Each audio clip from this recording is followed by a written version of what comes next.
For so many Blue Jay fans, it's Destination Dunedin this week.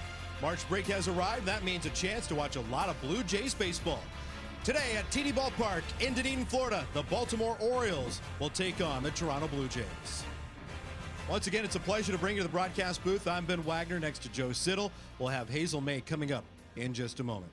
Joe, this time of year, when we create a lot of hype, it's usually around a prospect. But today, the big buzz is around Brandon Belt making the lineup today for the Blue Jays, one of three big additions for the lineup. Blue Jays made a concerted effort to balance their lineup this offseason. That means adding some left-handed bats. Not that the Blue Jays' excellent right-hand hitters can't handle right-hand pitching, but when you get to October baseball, you need to give the opposing pitcher a different look. Brandon Belt provides a very tough AB and lots of experience. 12 seasons in the Bay Area, including 2 World Series championships. They are hoping after coming back from knee surgery that he can rebound and regain his health and regain that stroke, that power stroke that he possessed in the Bay Area. You have to love the choice of him coming to Toronto. He told me the other day that it's always nice to have that choice. The Blue Jays have done an remarkable job at adding to this youth and talent in this club with experience. Brandon Belt will help from the left side of the batter's box. A ton of experience, a lot of knowledge, and very encouraging this spring because of his health. For more on that, let's go down to our Hazel May. Hey, Ben and Joe. Well, Brandon Belt's recurring knee issue really affected him not only on the field, but he said he had trouble chasing his kids around in the backyard. It was bothering him so much, which is why he was so optimistic after his 3rd knee surgery this past September that things were looking up for him. He told me that he experienced 0 swelling and no pain the entire offseason, which is a huge deal because he's tried everything to keep the swelling down, including draining that knee a couple of times. And when Belt reported to camp, he told me this is the best the knee has felt in a couple of years, but the Blue Jays weren't taking any chances.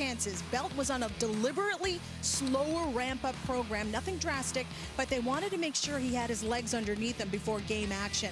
Belt, as we know, has since taken part in drills and batting practice. He has a proven track record, guys. He knows his body and exactly how many at-bats he needs to get ready. I asked manager John Schneider who benefits the most with Brandon Belt in the lineup. Schneider smiled and said, me.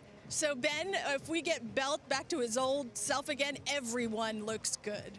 I'll tell you what, everybody's going to win today because he's in the lineup for the first time against a bunch of baby birds. Meanwhile, the Blue Jays, it looks like opening day with the way the lineup is stacked up this afternoon. It's the Orioles, it's the Blue Jays. Come on in, won't you?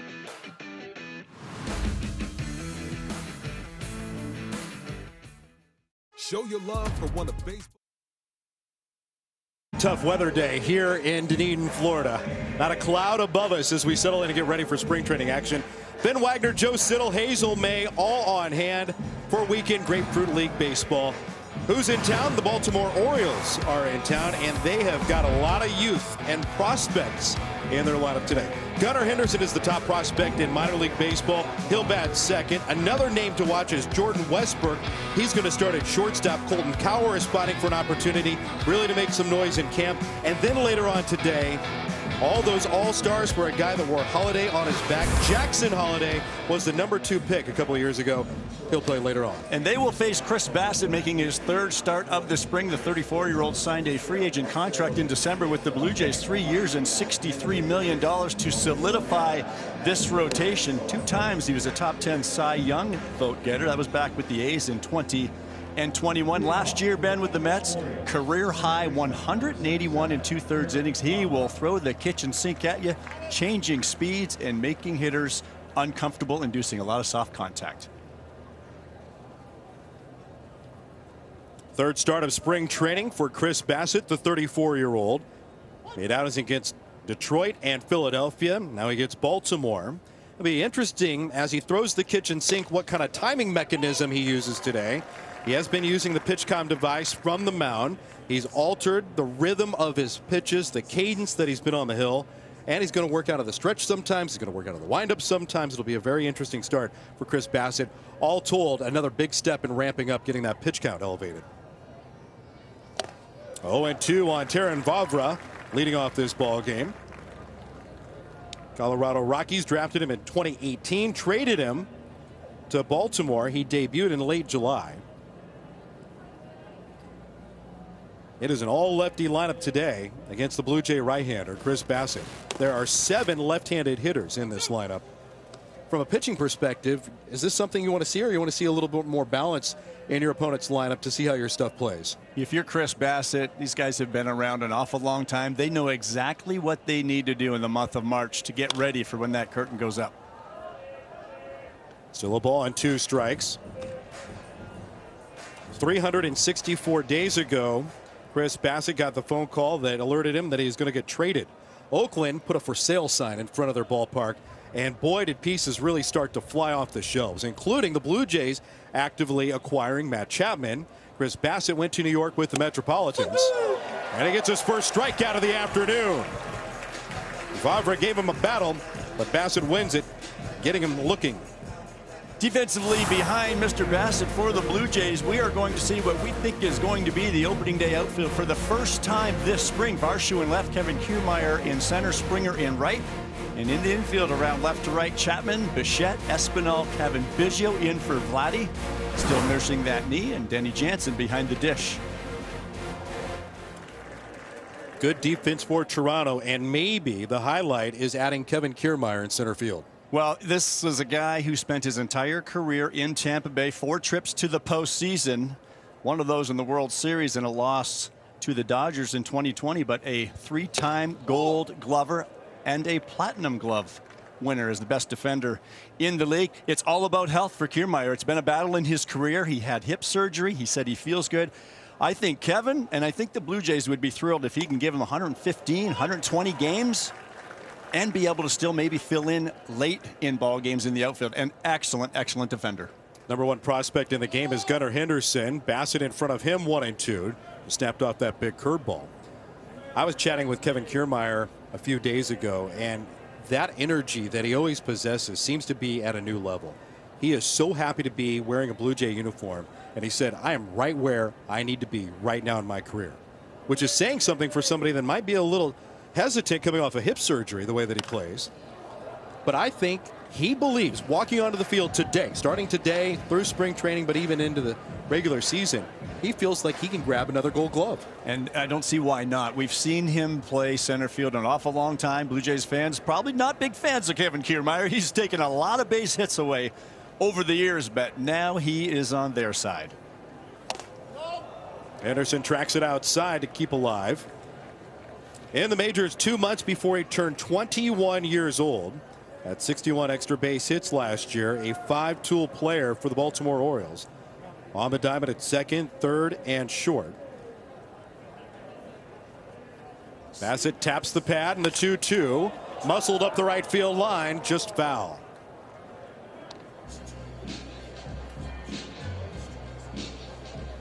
So the battle continues. Vavra gave Bassitt a good run. Then it was Gunnar Henderson up there battling. And we mentioned Chris Bassitt kind of tinkering with his PitchCom device. We saw this in his last start. That was the first time he slapped it on the thumb.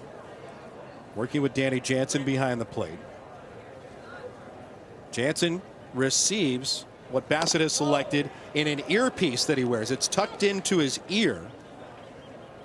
The receiving device is in the little skull cap that Jano wears. He always keeps it in the skull cap just in case somebody on the fly wants to go to it. He said he's got to wear the earpiece so the batter doesn't hear it. All Gunnar Henderson hears right there is wind. Another whiff for Chris Bassitt.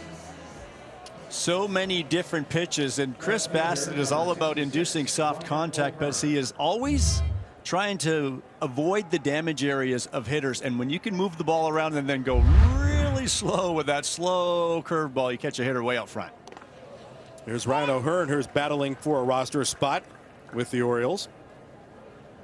You know, I mentioned Chris Bassitt 364 days ago being traded to New York, and what an education he got for somebody that had a good body of work pitching in the big leagues around some really good arms as well in Oakland. He joined Jacob deGrom, power pitcher, Max Scherzer, another guy with elite power, elite stuff.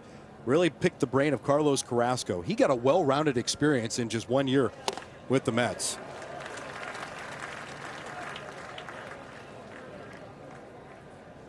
A lot of these pitchers are very cerebral too, and I would put Mr. Bassett in that category, and he spent a lot of time with Max Scherzer, and we saw what he was up to earlier in the spring. These guys are always looking for the edge. How about the edge? Picked a couple of times by Bassett, and it helps him strike out the side. 1, 2, 3 work for the newest right-hander.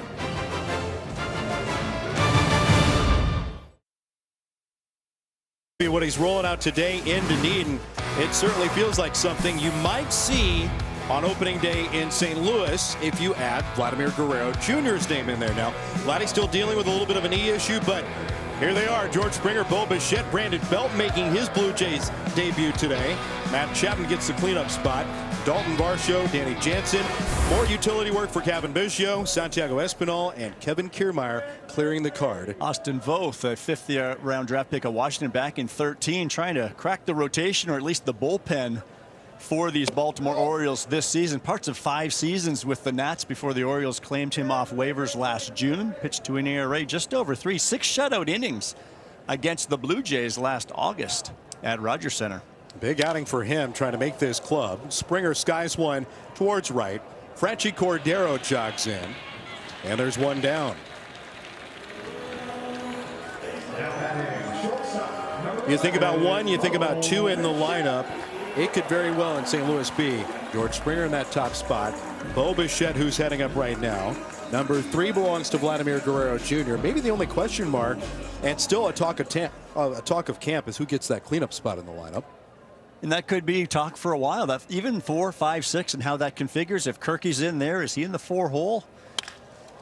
Up the middle, diving stop made by Westberg behind the bag to get the out. Really nice play by Westberg, the top prospect, getting the start at shortstop today.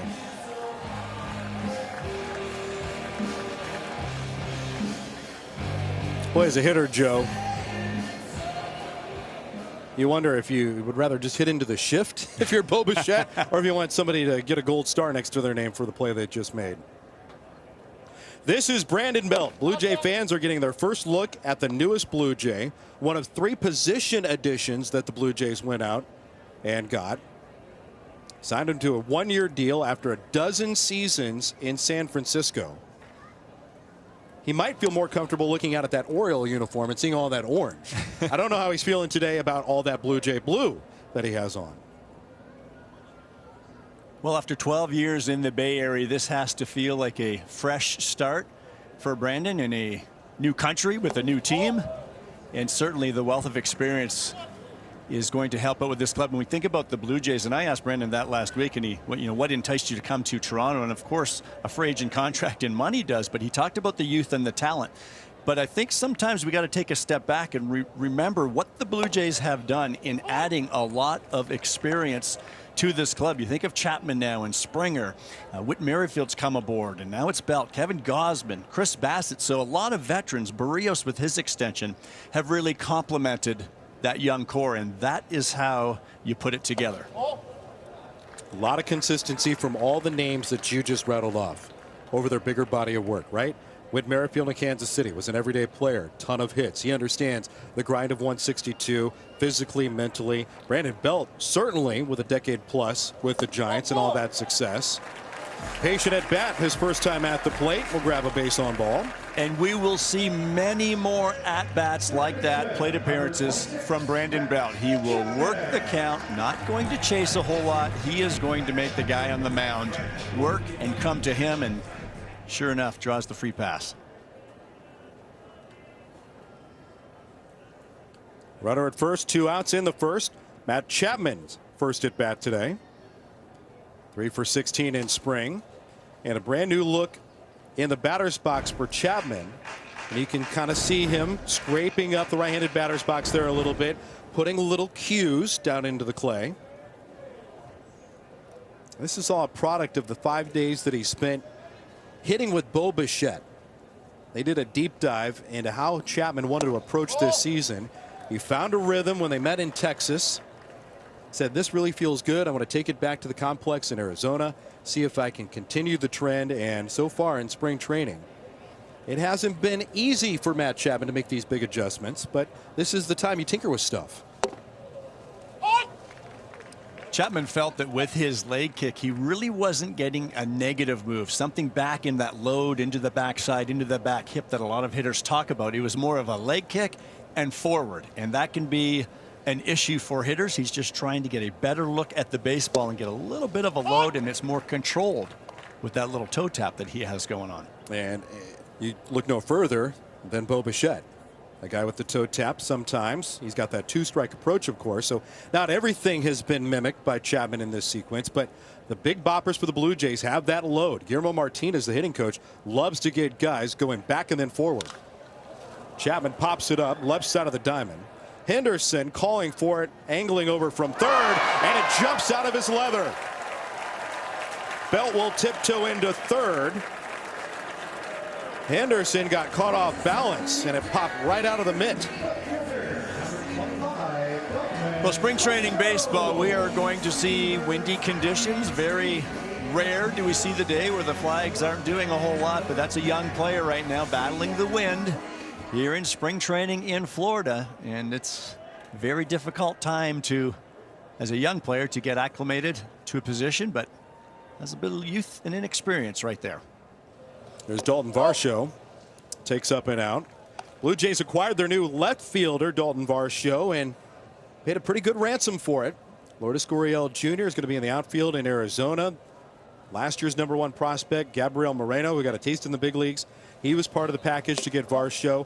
And the Blue Jays and their need. They knew that they had to go out and revamp their outfield. They had to get faster. They needed better routes. They needed to take away more runs from what they were letting in.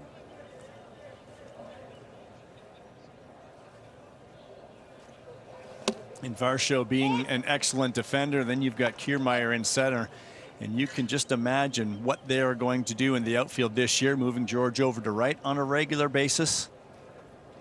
A lot of balls that maybe dropped and found some green will be finding the gloves of those outfielders.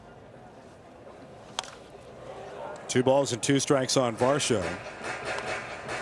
You talk with John Schneider about how he's getting acclimated with his new pieces to this puzzle.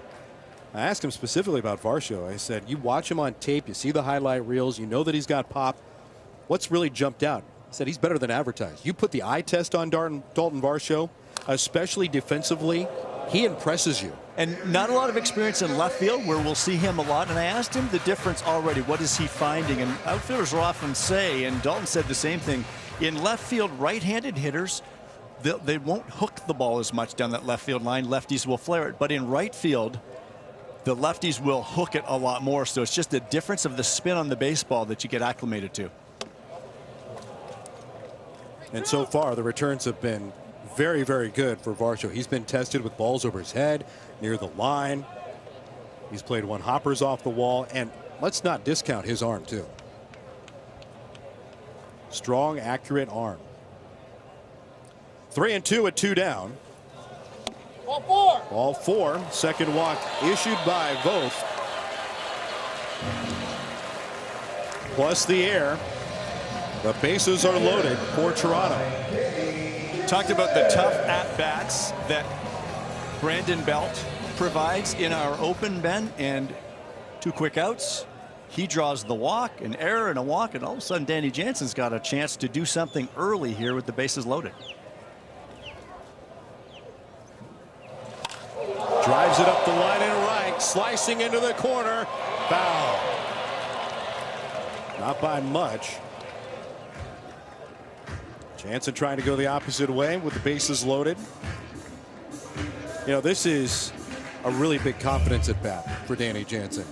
Not that it's ever analyzed too much in your results in spring training, but from a timing mechanism with Jano, trying to carry what he finished last year at the plate into spring training, this would be a really good AB for the Blue Jays.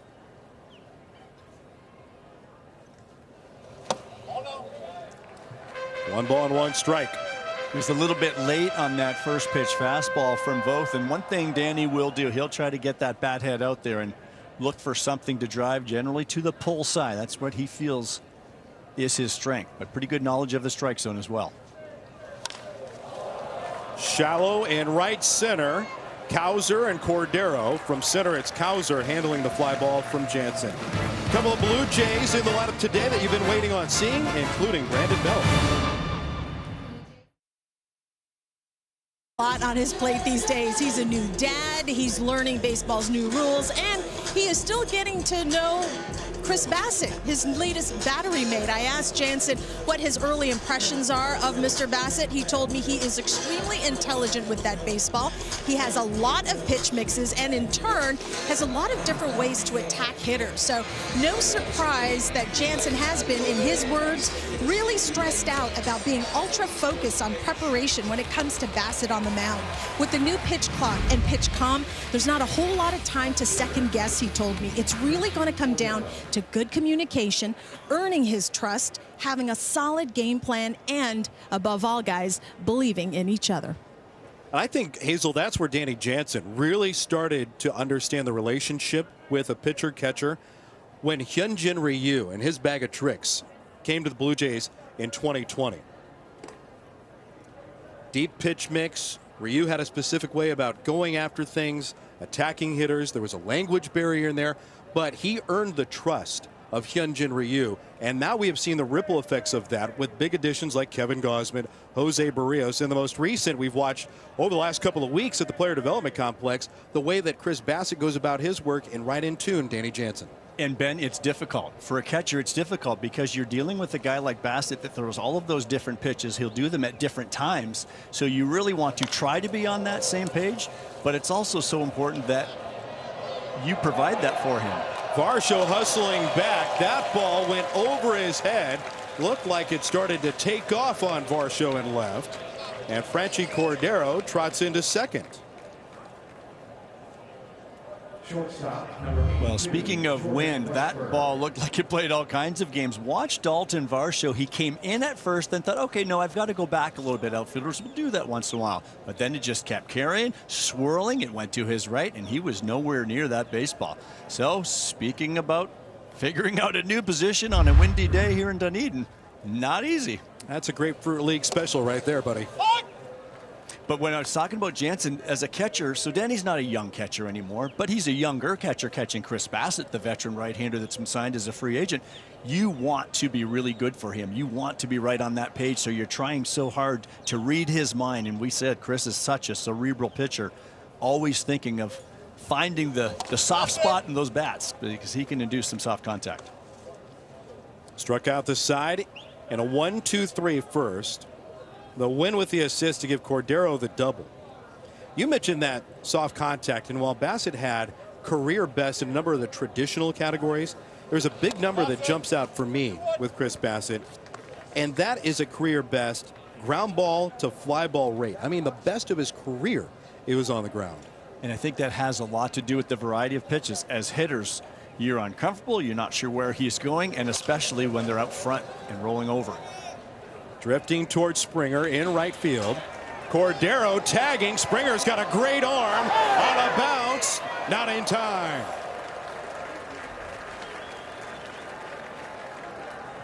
Franchi Cordero testing the arm of George Springer. That's a really nice test. I don't know if the Blue Jays are happy to see Springer try to air it out at this point in camp. It's been gradual improvement and strengthening of that surgically cleaned up right elbow, but it was right on the money. You can practice it all you want on the backfield, but there's nothing better than this right here in a game situation to set your feet, come up with the baseball, and throw a nice one hop to Chapman at third base. Runner at third, one down, so the Blue Jays bring the infield in. Josh Lester comes up empty. And speaking of that ground ball rate, this is when you want that ground ball. You're bringing the infield in, so we'll see what Bassitt does here to try to induce a ground ball in the infield with his infield brought in to try to cut this run down early in this ball game.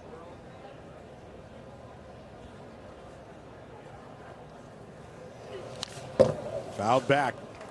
No balls and 2 strikes on Josh Lester. Made his debut, got 5 at bats last year with Detroit. That looked like a cutter from Bassitt right there, but Chris was not happy with the pitch. Danny Jansen was set up on the inside part of the plate and elevated.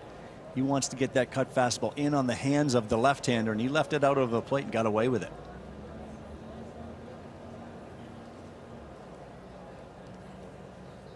Now Bassitt steps off.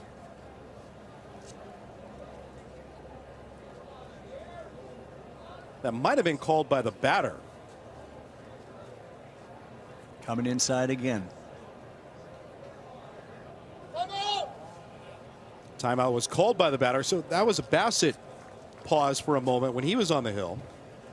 This is part of the new rules we're all getting accustomed to. A batter can ask for a timeout once in his at bat. And Bassett did that on purpose right there. He's holding the ball a long time to make it uncomfortable. Now with 2 strikes, the batter cannot call timeout. Corked foul up the right side. Stays 0-2 on Lester. There's a whole new game of cat and mouse now between the batters and the pitchers. You know, that first inning we saw Bassett pause longer and then a couple of quick pitches. Bassett with the slower breaking ball there. Let's see if he comes back inside now. Lester chases away. 4th strikeout for Chris Bassett. Well, he tried to. You see where Danny was set up, but Chris missed on the other side of the plate, and you see his reaction right there. Probably not happy with the way he executed the pitch, but he got away with it again. Watch that sinker. He's got a lot of movement on that sinking fastball away, but not where he wanted it. 2 down, runner still at third base. The Blue Jays relax their infield. Cameron takes the curveball inside.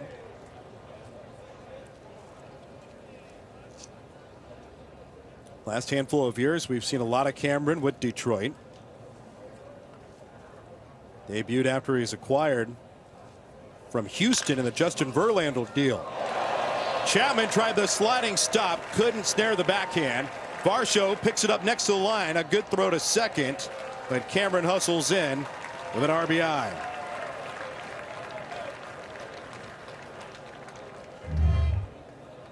One nothing Baltimore. Well, it was a shot down to third, and how many times we see Matt Chapman? It's when Matt does not make a play, we're kind of shocked. That's why everyone's shocked that he doesn't come up with that hot smash to his right. That's why you hesitate. Matt makes all the plays. You're just not sure how he's going to make the plays. Tried that legs out sliding backhanded attempt this time. Cameron stands at second, 1-0 Baltimore. Here is Colton Cowser. Goes the opposite way on the line. Hangs up for Varsho. Side's retired. 1-0 Baltimore after an inning and a half here in Dunedin.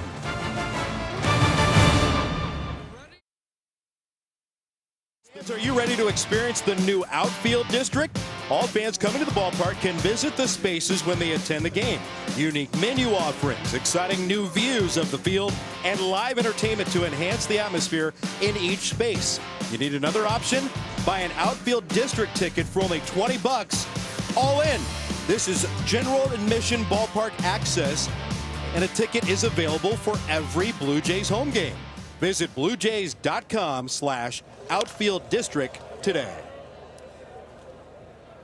Blue Jays down 1-0 here in Dunedin.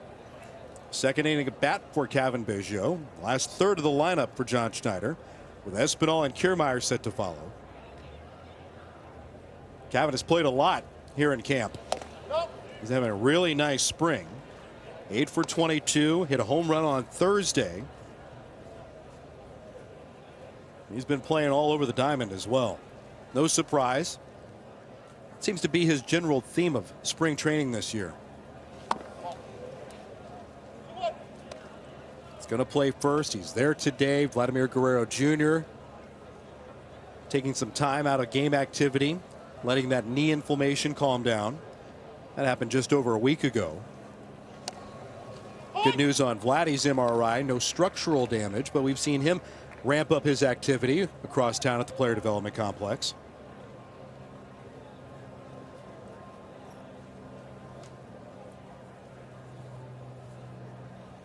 Both in the 2-2. Vavra steps over, picks it up. Biggio's retired. Spoke with Vladdy yesterday at the complex, asking him when he'd be back, and probably next week at some point. But I asked him how he's acclimating to the pitch clock, as I ask a lot of hitters, just to try to get the feedback. And he said, not bad. I felt rushed on a couple of occasions, but he also said, there's no choice. You have to figure this out. They're not changing it. This is the way it's going to be. So that's a very good attitude, is find a way to make it work. But he did think that things are moving along rather quickly. Santiago Espinal charges one. O'Hearn drifts back at the wall, and it's off the top of the fence. Good pop by Santiago Espinal.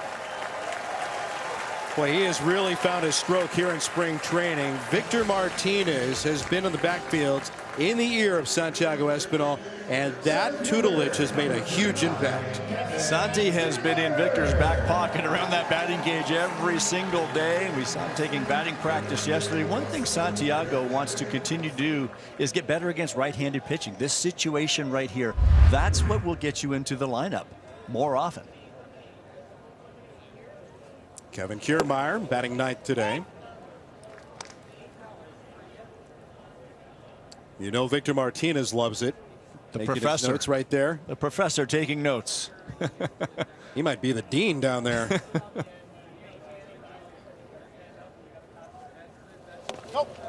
Ball to strike on Kiermaier. You know, it's interesting. Every adjustment with what Santiago Espinal has done over the last couple of years, whether it's with his body and the strength and the conditioning, trying to maintain weight, changing the swing, finding a new swing path that he's really comfortable with now, and driving the ball with big time authority. All these little things are mounting up for him, winning more and more playing time. And I think when you're dealing with a guy like Victor Martinez, it's the mechanical swing for sure, but it's the mental approach that is so important too. And those are the types of things that can get a hitter like Espinal over that hump. He's a guy that he breaks towards third on the ball in the dirt, reaches safely.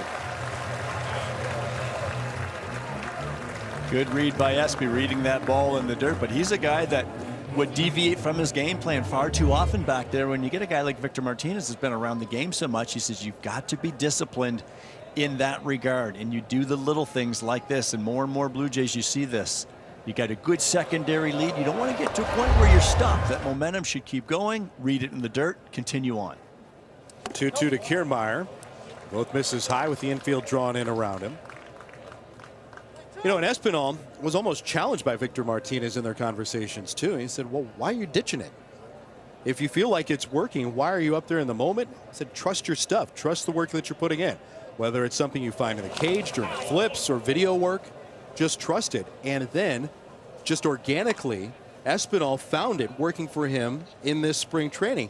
He looked at me the other day when we were in Bradenton. He said, Ben, I'm hitting the ball out of the ballpark in places I never knew I could hit home runs. Is he trying to hit home runs? Certainly not. But he's hitting the ball to different spots with more authority than he ever thought possible. And it's just such a difficult thing to do. It's easy to talk about changing that approach, but it's so hard to give in, because when things don't work, you want to change. You got to try to change something else.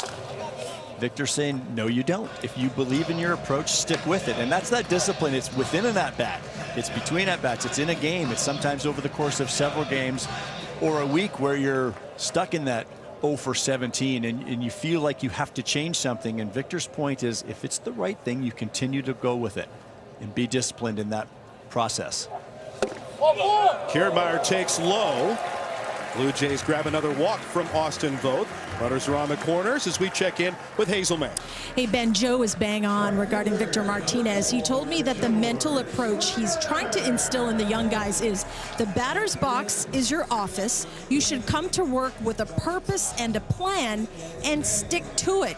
You'll always get distracted every now and then when you go to work, but you have to stay focused on the task at hand. And Joe is right. You cannot deviate from the original plan, because if it was good in the first place, it's good to take you through that plate appearance. Guys? You know, if that's the office, here's Victor Martinez and his business card, right? 5-time All-Star, twice a Silver Slugger, a huge power average guy for the majority of his career. All the bullet points are on the resume for Victor Martinez, trying to instill that and really drive it home with all the young and even, you know, some of the veteran guys. I spent a lot of hours in the Detroit Tigers batting cage when I was working in Detroit. Victor became a Tiger, and he was there, and he's a switch hitter, so both sides of the plate, T-work, soft toss, different drills, and he is a tireless worker. And you can see now also the cerebral part and the mental approach to hitting that he's instilling on some of these young players now. Springer with a dribbler towards third. Tough play for Henderson. Look at the out on Springer. Espinal crosses, 1-1 ball game.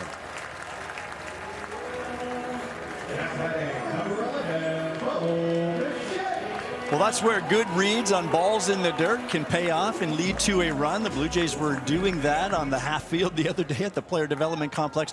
We keep talking about all the tiny, the minutia, the parts of the game that you don't necessarily even thinking about.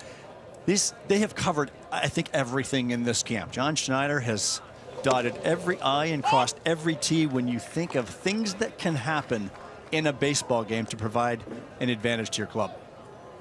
You know, that buzzword, attention to detail, that phrase has been echoed by players, by coaches, and by the front office. That is the theme of camp.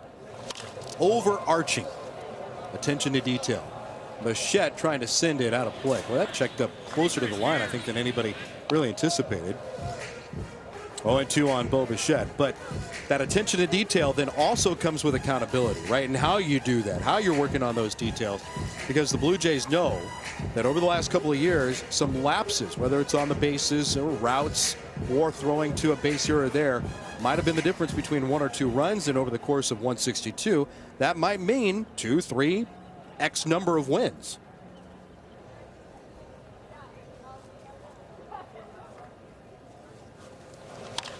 Schneider had Bichette and Chapman the other day at the Player Development Complex, and now there are no shifts in baseball, right? So why would you work on your shortstop playing up the middle? Well, because he will be against a left-handed batter. You get an Anthony Rizzo or some of these lefties up, Bo's going to have to be shading that bag. Well, what they were doing was practicing turning two from Chapman to Bo, and it's an awkward move for a shortstop. But he said something that we have to work on. It could happen. Bichette got caught out in front. Lazy fly ball for Cowser. Randall's out number 3. Blue Jays use the wheels of Espinal. Tie this game 1-1 after 2. Lengthen their lineup. They went out and they added 3 position players, but they also made an impact in their pitching staff. They've added Chris Bassett, who's on the bump today, and Eric Swanson, somebody really revered out of that bullpen in Seattle the last couple of years, and the Blue Jays had a chance to grab him, and they did. So, Ben, I'm sitting at home in the offseason, early in the offseason, and I hear that Teoscar Hernandez has been traded to the Seattle Mariners. Caught me off guard. But the first thought that came to my mind was the Toronto Blue Jays have a motive here. They wanted to improve their outfield defense. And I'll raise my hand and be the first one to say I was critical of Teoscar's defense a lot last year. But you improve your defense. So they brought Eric Swanson back in that trade, a relief pitcher. Okay. But then all of a sudden, Dalton Varsho was worked out in that trade. And then Kevin Kiermaier was also signed as a free agent. So you look at those two guys and you bring in basically 2 Gold Glove outfielders, move George over. So that was a clear MO. And by the way, add Brandon Belt, now you also have a few left-handed bats. So some roster construction, some changes, and it's a different way of going about it. Teoscar and Lourdes Gurriel Jr., good major league hitters. Let's not kid ourselves. But I admire the fact that they're going at it a different way. And with the new confines of Rogers Center and the revamped walls, that has to play into it too. How do you think these guys project? Are you going to save enough runs? How do now the new guys in Kiermaier and Varsho with Springer in right field, does that give it a new dynamic? So just one move doesn't mean, and then we saw this offseason is indicative of the grander plan here. You have to wait on everything that the Blue Jays are trying to maneuver. And you knew one bat for one pitcher, that wasn't the end game.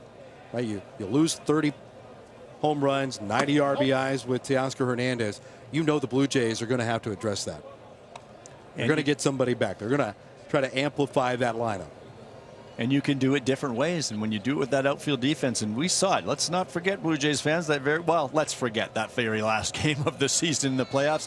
But you've got balls dropping in everywhere. That's what you want to improve upon. And they've certainly brought people in here to do that. Ben Boom backs up Kevin Kiermaier in straightaway center. There's one away. Second baseman, number 77, Terran Conrad. It's been a pretty efficient start for Chris Bassett here this afternoon. This is about the time you want to get around 50 to 60 pitches. See him right now. He's pushing the button. He's looking at Danny. There is a lot of communication going on between pitcher and catcher. And Chris's point is, a guy with so many pitches like that, why wouldn't he have the pitch comm? So he was fighting for this for a while. It's not been confirmed yet that it'll be allowed to be used during the season from the pitcher, but I can't see why not. And the pitchers have a very good case for using it. I think Major League Baseball has a great case study happening right now in spring training. Tons of guys are using it, and the initiative from Major League Baseball about the new rules that are instituted, quicken the pace. Everything is happening as designed. There have been some hiccups, but as in any transition or something new that you're trying to bring in, there are going to be hiccups, and I think that's why spring training is a perfect place where they've implemented all these things. We've seen some crazy things. We saw Max Scherzer up to his old tricks.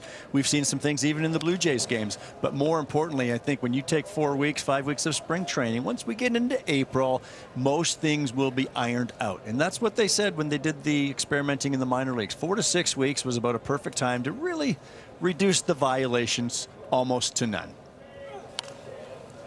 2 balls and 2 strikes on Terrin Vavra leading off for Baltimore this afternoon.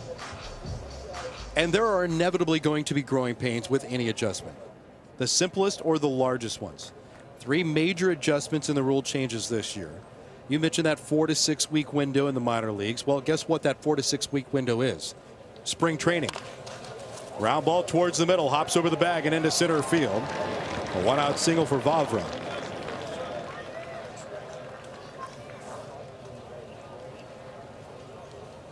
Third baseman, number 2, Gunnar Henderson.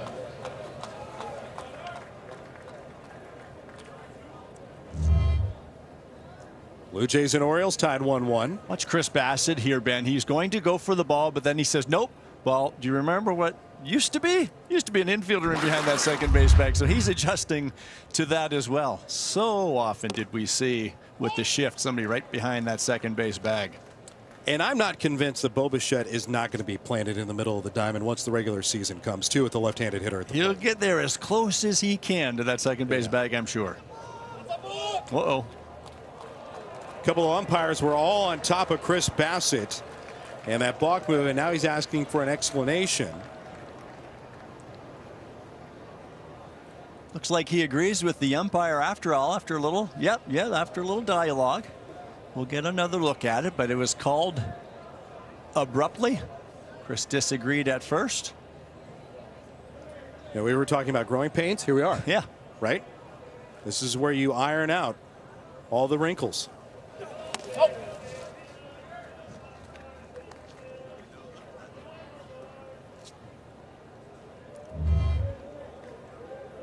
See Bassett on the mound. He's got his sign, but then he disengaged. He separated his hands. So when your hands are together, you can't take them apart like that. You have to initiate your delivery. And that's another thing. I've had a long chat with Chris at his locker earlier this week, and he said with all of these changes, you know, pitchers are going to do what they can to try to exploit it. And we talk about that Scherzer example where you force the hitter, you hold the ball and force the hitter to take a timeout. Well, then he doesn't have one. So now what you can do is hold the ball a long time. So I think pitchers are also trying to manipulate the system a little bit as well. But in doing that, they might not be helping themselves at times. That one led to a balk. Now, this is interesting in this sequence. Since the balk, we've seen now 2 disengagements from Bassett. He did the pickoff move, and then he did that twist around. How will the runner react here? Well, some will say. Well, Bassett helps him out by burying it in the dirt. Jano couldn't smother it. Vavra takes off for third on the wild pitch. Well, Danny's really kicking himself there because when you call a breaking ball like that, you have to anticipate it is going to be in the dirt. Danny, an excellent blocker, but you'll see that he just does not get in position. And part of that is from not anticipating that ball being where it was thrown into the dirt. Don't see that a whole lot from Blue Jays catchers. Infield in. Bassett evens the count on Henderson at 2 balls and 2 strikes. It's another example where he could use one of his ground balls. Or, of course, strikeouts are good, too. Classic strikeout or pop-up situation. 3 balls and 2 strikes on Henderson. Chris has missed on the other side of the plate a couple of times. That time again trying to come inside to the lefty. Pitchers will try so hard to get it in their glove side that they'll fly open with that front shoulder and the arm trails. Ball takes off arm side. Gets the big strikeout of Henderson. 5th strikeout this afternoon for Chris Bassett. Try something and it doesn't work. Come back and try it again. Much improved this time. Gets it in there. Good velocity. Right by him. Infield backs up with 2 out. Runner at third for Baltimore. Bassett to Ryan O'Hearn. 5 seasons with Kansas City. Picked up off the waiver wire and then cleared waivers, brought back to camp with Baltimore as a non-roster invitee.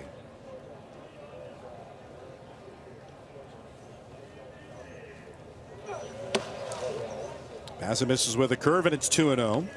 Somewhat of a homecoming for Ryan O'Hearn. He was born here in Dunedin, Florida. Spent the most of his time growing up in Texas, where he also went to college. Lives there in the offseason. Works a 3-ball, no strike count.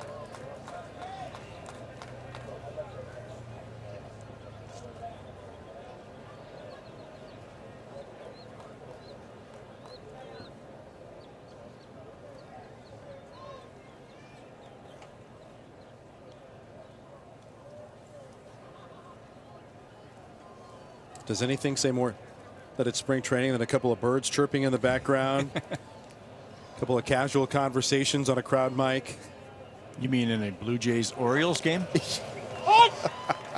Put it on a tee for me. Yeah. Orioles surprised a lot of people last year. Baltimore surged ahead. Everybody had him tapped for another 100-loss season.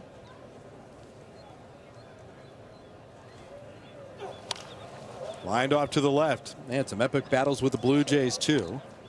Their pitching surprised some people. Their bullpen was elite. Even when they shopped a couple of pieces away, they picked up a couple. They were really tough to get in late game situations for Brandon Hyde. That's what stands out for me, Ben, talking to a lot of Blue Jays hitters. They just kept looking down there, and they have some good arms down there in that bullpen. Felix Bautista really came out of nowhere too. And now you think about a full season with Adley Rutschman behind the plate. He came up, what was it, in late May? Rave reviews about his game calling and handling his pitching staff. But they've had some injuries too. John Means, Tommy John should come back at some point. Dylan Tate, we understand, is not going to start the season healthy. O'Hearn works the walk here in the 3rd inning. That's 23 pitches in this frame for Chris Bassett. Runners around the corners with 2 down. Blue Jays have the bullpen cranked up. Hayden Yinger loosening up.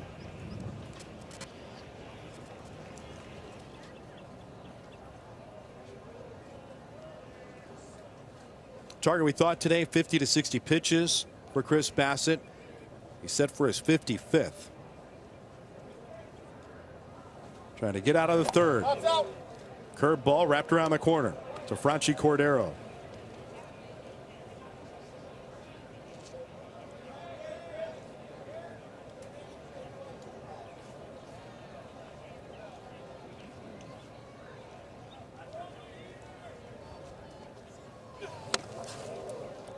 Two balls and no strikes. Seems like the last 2 or 3 batters, Bassett is really searching for something. He's finding himself a little bit. Yeah, might be overthrowing a little bit too, and then you just wonder with all of these things going on, he's still trying to utilize all his pitches, but when you throw the fastball, you really try to make a pitch. Cordero laces his 2nd extra base hit of the afternoon. Vavra scores in from first. Here comes O'Hearn, beats the play at the plate. 2-run double for Franchi Cordero. 3-1 Baltimore. Shortstop number 82, Jordan Westberg.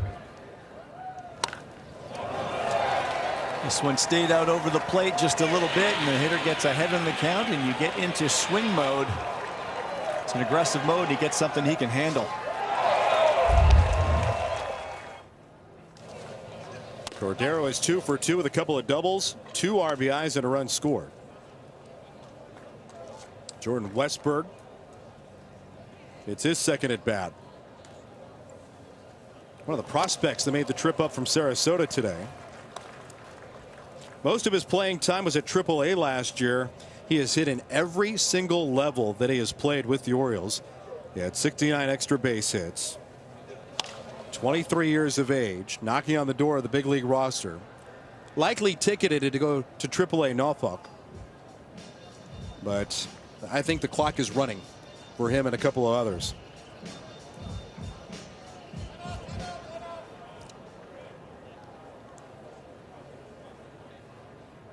.60 pitches in the ball game for Chris Bassett. He's set for his 30th in this third inning. Towards Chapman. He'll stay with it as it pops up off the lip to retire the side. Good at bat by the Orioles. Knocked Bassett for a couple of runs.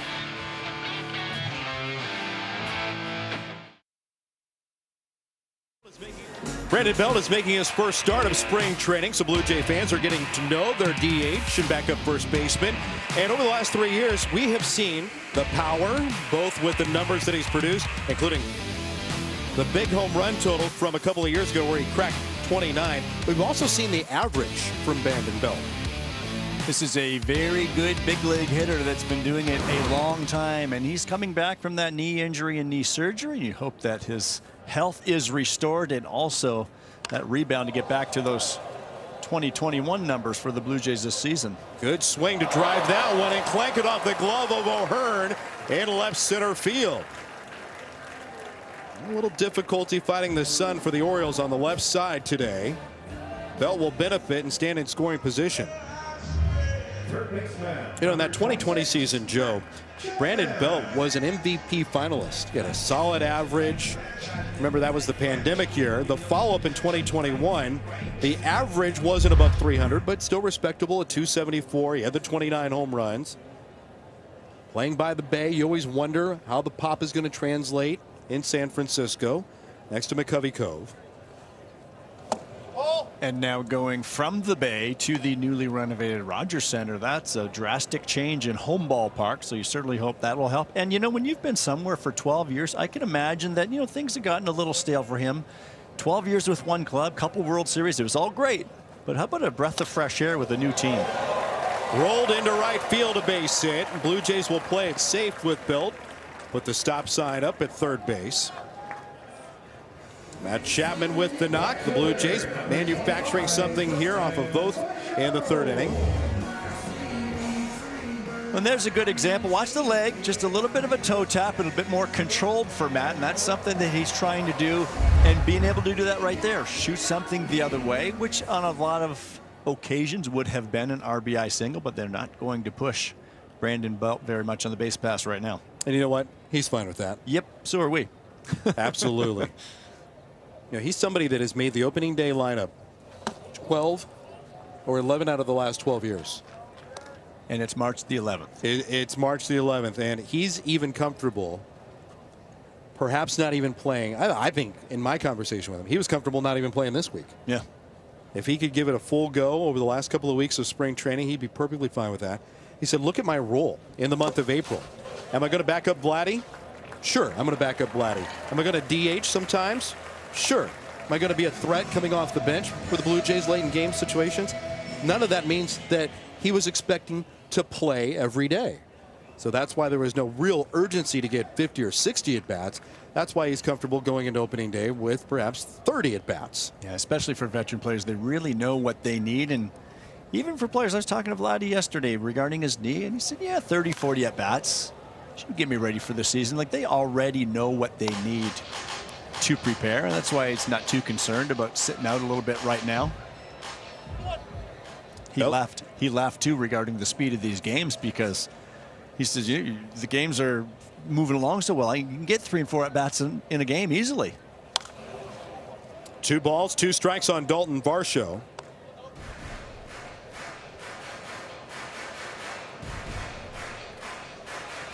Action in the bullpen for the Orioles. Reed Garrett loosening up. In case he has to jump in here in the third. Nobody down, and the Blue Jays threatening with a pair. Varsho corks it to the gap in right center. Cordero's on the move. Makes the play. Belt's chugging down the line. He's headed towards the dish. He will score as the safe call is thrown up at third with Matt Chapman tagging and advancing. Well, I like that. If that's going to be part of the Blue Jays and how they're going to play the game, I like that. Tagging at second and aggressively advancing to third. It's a very good piece of hitting by Varsho by driving that ball to right and driving the run in. But Chapman knows as a runner on second base with nobody out, you're trying to do everything you can to get to third base. And that's why he got back to the bag and advanced the 90 feet. Great base running all around. And field in for Danny Jansen. Got an at bat in the first inning with the sacks packed.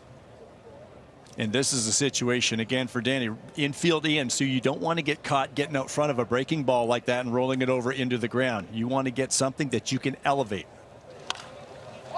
Popped up. Will it stay playable for Ben Boom? Next to Biggio, he stays with the play. Elevate, but not straight up. That is one of the most frustrating things for a hitter right there. Runner on third, infield in. You're trying to drive something and you pop it straight up in the air. Well, the Orioles look like they have to make a mid-inning pitching change after Voth avoided a little bit more damage here in this third inning. The Blue Jays have tallied. They trail the Orioles 3-2 here in Dunedin.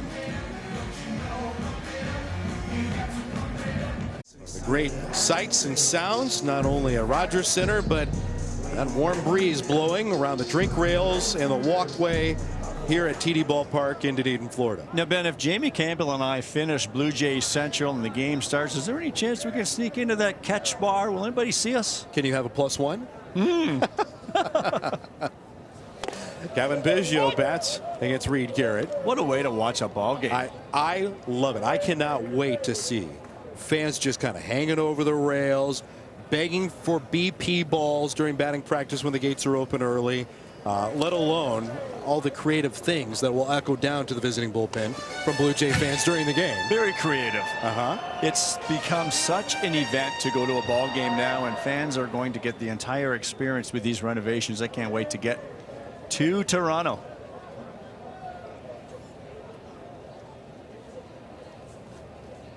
Two down, runner at third. When they talk about the unprecedented views too, Rogers Center has never going to be experienced from a fan perspective like it will be, both from the field level through the 200s and obviously the rooftop field that will be in the 500 level. I am just salivating at an opportunity to take that pregame stroll when the roof is rolled back early. Broken bat, challenging play. Westberg on to first in time. Biggio makes it close with his speed up the first baseline, but the Orioles are out of the jam.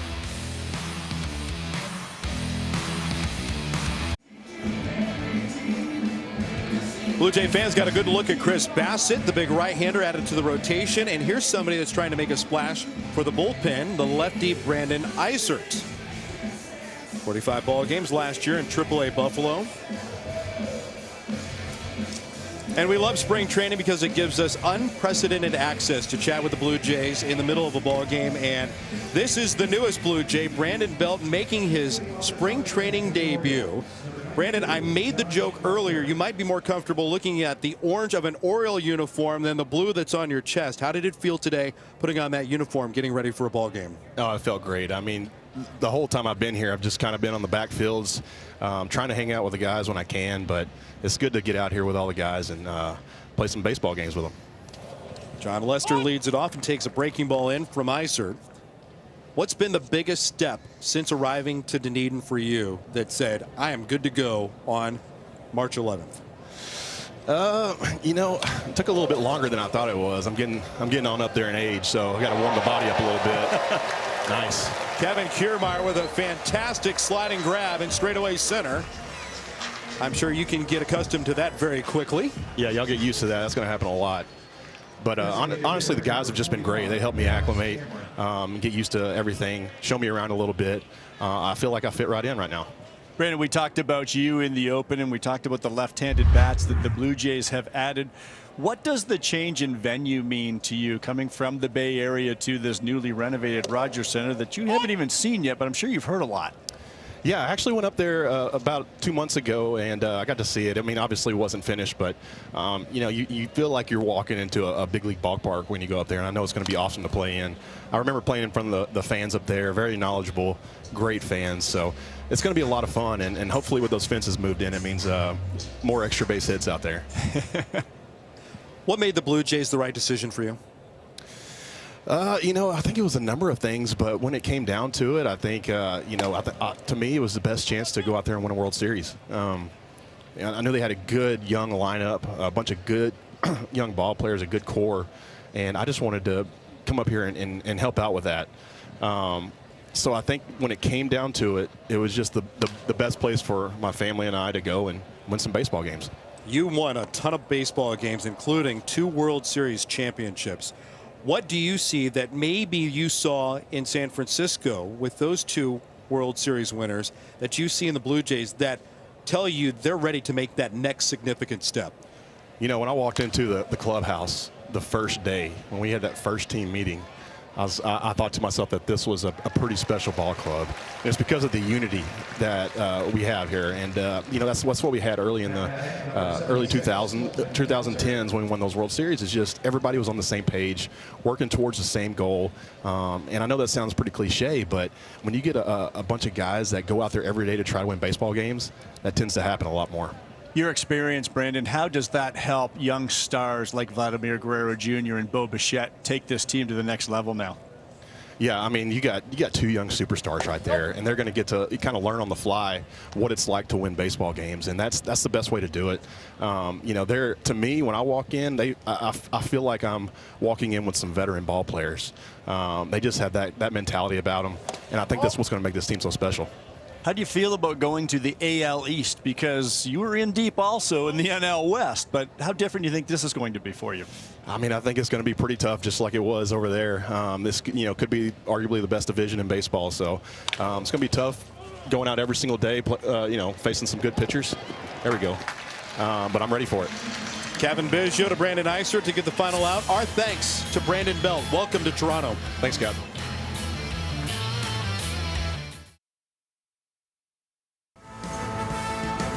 You don't want to miss this star-studded affair. The Oilers and the Leafs. They meet for the second time in as many weeks. Tonight, 6:30 Eastern, 4:30 Mountain on Sportsnet Ontario, Pacific, CBC, and Sportsnet Now. Good hockey, great time of year to be a sports fan. Blue Jay fans love it. Dancing in the sunshine. Watching a lot of their regulars play today. Here's a regular out of the bullpen last year for the Baltimore Orioles. CNL Perez leaned on a lot for a very good Oriole bullpen. Hard throwing left-hander, fastball slider, and he did an excellent job for Brandon Hyde and his club. And that bullpen we talked about that was surprisingly good and tough on these Blue Jays hitters. Main lefty in the pen for the Orioles. Santiago Espinal opens the at-bat for Toronto here in the 4th. Finished last season with the second best earned run average in Oriole history. Only Zach Britton in that 2016 season was better. Espinal hooks one up the line, lands it foul. CNL Perez had a 1.40 ERA. Zach Britton in that year we mentioned, and of course we all know what happened in 2016 with Zach Britton at the tail end of that. But in the regular season, a 0.54 ERA. And now, who's number 2 on the list? The O's lefty. And a bullpen that's going to be a little shaky for Baltimore at the start of the season. Dylan Tate out for what sounds like April. Orioles were mentioning a forearm strain being monitored for Dylan Tate. DL Hall threw a side session today down at Sarasota. Felix Bautista expected to throw late this week. I mean, these are the names you think about in innings 7, 8, and 9 that would lead to Orioles success. And as good as they were last year, they traded their closer in Jorge Lopez at the deadline. So you give him up, but then Felix Bautista was able to fill in. Espinal takes the breaking ball on the outside corner. He goes down looking. Espinal a little frustrated with strike 3. From a left-handed pitcher, that breaking ball starts outside in the left-handed batter's box. I don't think Espy thought it came back. But unfortunately, as a hitter, it's not your determination that matters. It's the guy behind in the blue shirt, and he thought it did. This guy in the blue shirt just had a fantastic defensive play when we were chatting with his new teammate, Brandon Belt, and Belt said, hey, get used to seeing a lot of that. He knows how great Kevin Kiermaier is patrolling in the outfield. As a left-handed batter, this is such a tough at-bat against a lefty that throws 96 to 98 miles per hour with that slider. You try so hard to stay in there and just think away, because rarely are they coming in. Strike three, a 3-pitch strikeout for Perez. Back-to-back punch-outs looking here in the fourth. High velocity does not mean you're going to be a very good pitcher, but boy, does it ever help when you've got that in the back of the hitter's head. You show them the slider, and then they see the slider and they think more about the slider speed, and then 96 97 can look like 107. Just froze Kiermaier there. I wish people could feel what that's like in the batter's box, because on TV it looks like, yeah, that was a tough at bat. No, those are really tough at bats. Chipped out of play by Springer. 1 ball and 1 strike. Blue Jays have their pecking order lined up, and who should appear today in pitching? Jordan Romano loosening up in the bullpen for the Blue Jays. Trevor Richards, Zach Pop, Jay Jackson, and Paul Fry set to pitch today. Good drive by Springer. It'll hang up for Cowser in straightaway center field. Good tune-up for Cionel Perez, a 1-2-3 frame against the Blue Jays.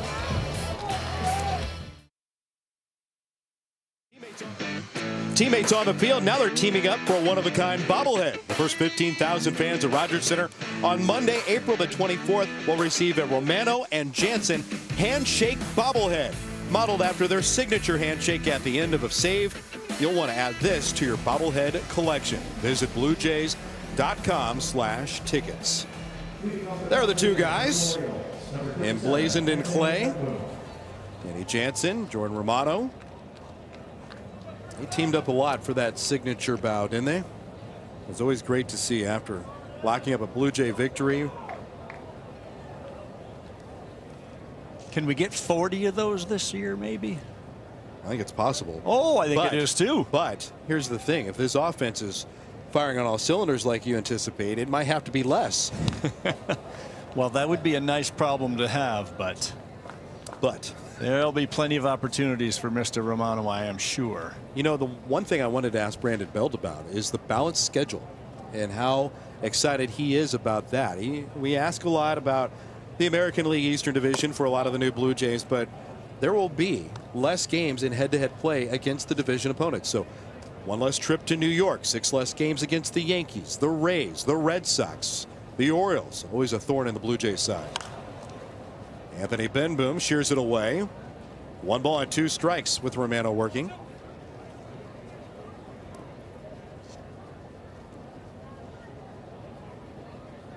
Then you have to wonder if it does have a benefit for guys like Jordan Romano too. Not as much familiarity. Be interesting because it does work both ways. I've always felt with the lack of familiarity, I think it's advantage pitcher, because if I'm a National League hitter that hasn't seen much of Romano and his 97 to 99 mile an hour fastball and that slider, and I'm seeing it for the first time and I see it for a 3-game series, I think it's an advantage to the guy on the mound.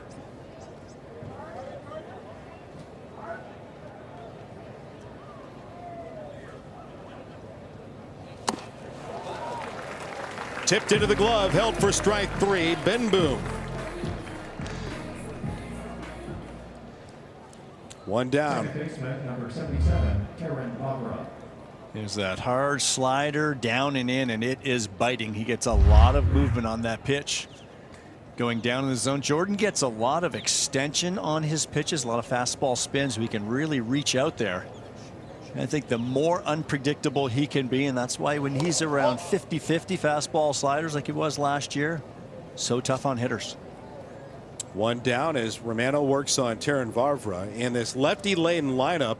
And now we see Bo Bichette drift towards the middle of the diamond. And Matt Chapman's way off the third base bag, but in a little bit in this defensive alignment. Let's start with his toes right on the cut of the infield grass. Early in the count, you're still going to guard against the possible bunt.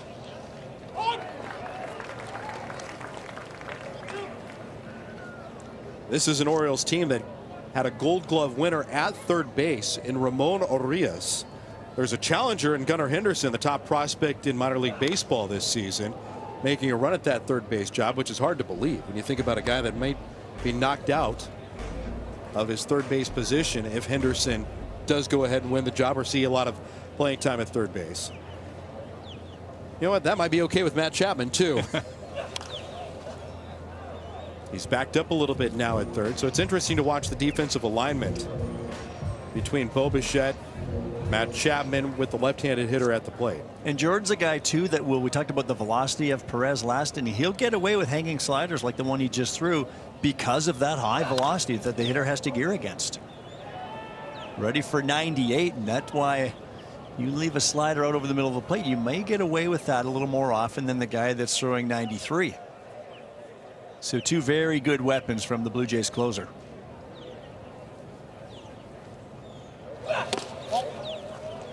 Two balls and two strikes. I'll tell you what, the grunt is in midseason form for Romano.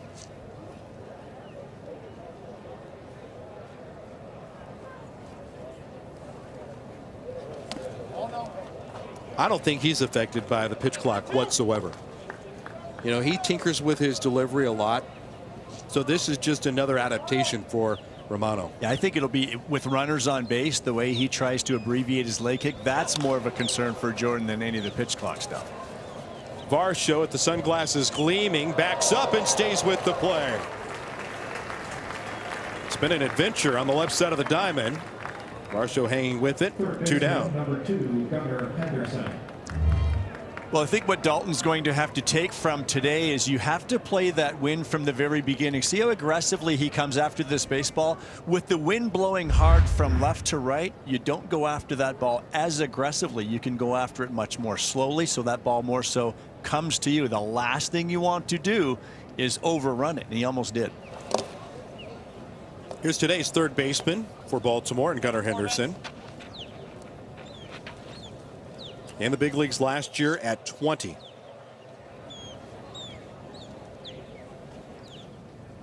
Big time promise, big time power. That's ripped up the right field line, but foul. You know, in 2021, he was challenged, moved up a rung on the ladder in the minor leagues. He struck out 10 of 15 plate appearances in Double-A. Everybody was like, whoa, where is this going to translate? Is this really the guy that we thought? Well, he made the adjustment. He crushed the critics last year. Here's a look at the top prospects according to MLB Pipeline, and Gunnar Henderson leads the charge. Blue Jays pitchers will be dealing with Gunnar Henderson for a long time. Anthony Volpe's on that list too, another division opponent for the Blue Jays in New York with the Yankees.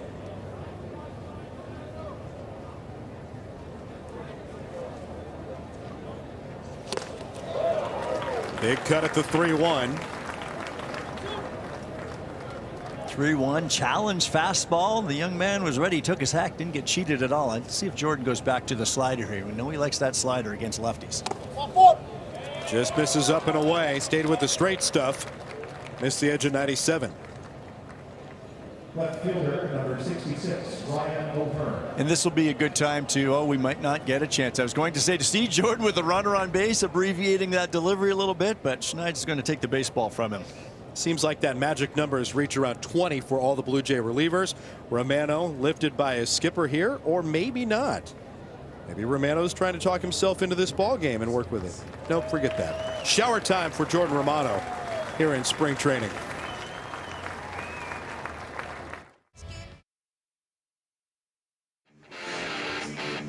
Ring the bell for this heavyweight tilt in the World Baseball Classic. A stacked Dominican lineup takes on Ronald Acuna Jr. and Venezuela tonight at 7 Eastern, 4 Pacific on Sportsnet 1 and on Sportsnet Now. Everybody enjoying spring training baseball in the ballpark here today from Dunedin. Hazel May's on the sidelines with Joe Siddall. I'm Ben Wagner. Hayden Yinger takes over the pitching. after splitting last season in between Double-A New Hampshire and Triple-A Buffalo. Hard throwing right-hander, works on Ryan O'Hearn. Blue Jays have really loved this lively arm. A lot of lively arms in this camp.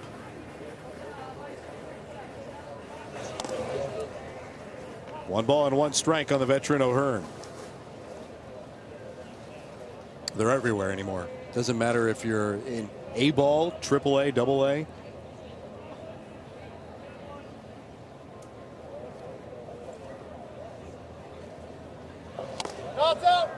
Just a little bit off the edge.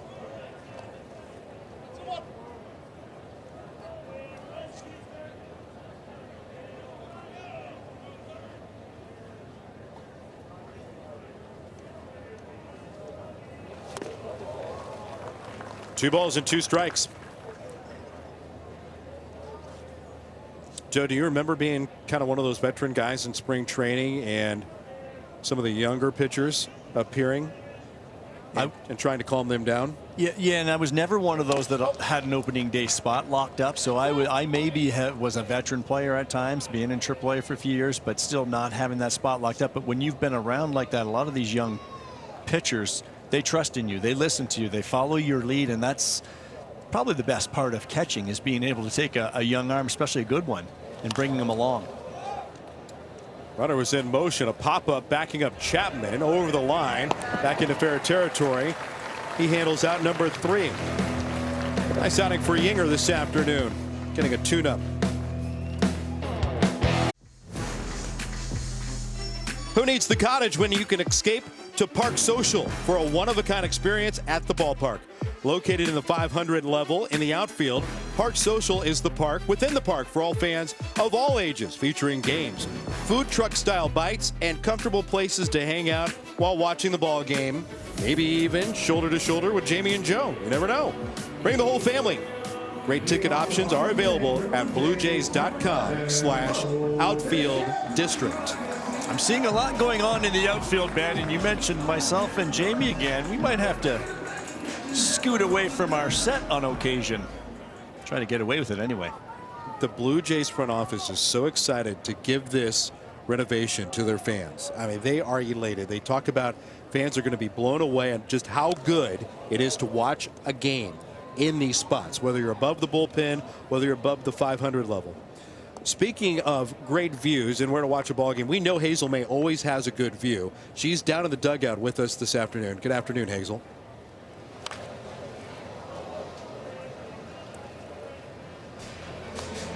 Hey, Ben, Park Social was inspired by Torontonians' love of green space and city parks, and that space will be bright and airy, I'm told, with turf, games, and comfortable places to hang out. So some of the Junior Jays kids programming will also take place there. The concessions will have a food truck style theme, guys.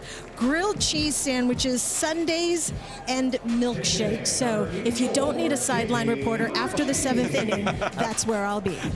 I think I'm just going to move my broadcast booth up there and we can call the game. It's milkshakes that caught my ear, Ben. This is Jamie Ritchie, who's pinch hitting. Afternoon is done for Brandon Belt. He got his couple ABs. I like that. I mean, the ballpark is going to be so unique, and Hazel hit it right on the head. You have ice cream, you've got grilled cheese sandwiches. So if you have the palate of a 12-year-old, you're going to be very, very comfortable out there. Or if you are a 12-year-old, you're going to be very, very comfortable out there. The 2-0. Now 2 balls and 1 strike on Ritchie, who's 29 years of age in his 4th different organization. Hasn't got to the big leagues yet, but an interesting piece that the Blue Jays have added in camp, Joe. 3 balls and 1 strike from Mike Baumann.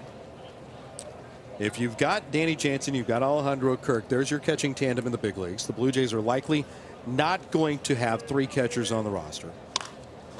Then you have Rob Brantley along with Stevie Berman ticketed for AAA. Then you've got Jamie Ritchie. Good angling catch made by Vavra from second base. Jamie Ritchie looks like he would be a great person to have down at AA with a couple of the young rising stars like Josper Zulueta. You got Ricky Tiedemann likely going to AA New Hampshire as well. It's really good to have somebody that's veteran calling games behind the plate. And there is a lot of talk, let's say, among Blue Jays fans in the winter when Gabriel Moreno was traded to Arizona in the Varsho trade, but I was all for that move because I felt like this is a team that is ready to win right now, and you've got the two guys behind the plate to do that. Moreno would be good for down the road, but it's just not timing right now for him. 1-2-3 at bat for Toronto. We're up to the 6th from Dunedin after this.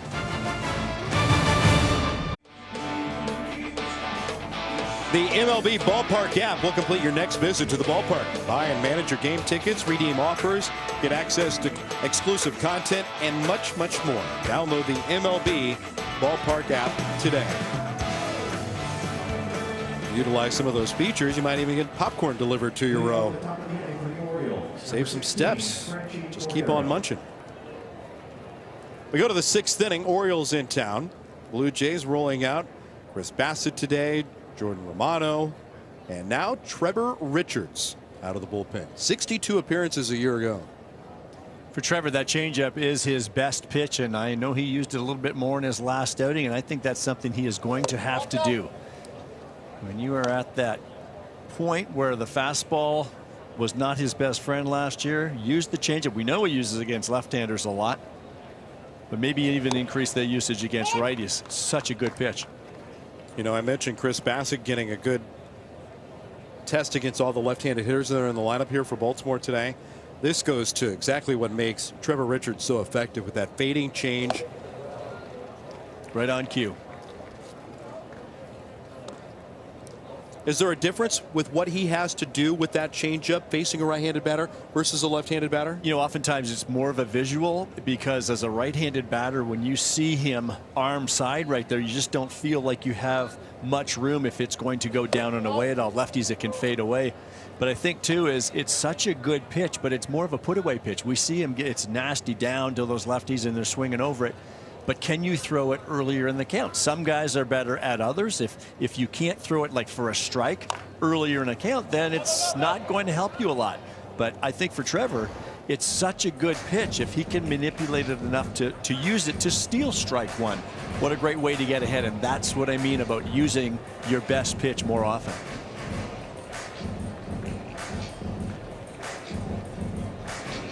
Tale of two halves last season for Trevor Richards. Working with Stevie Berman behind the plate.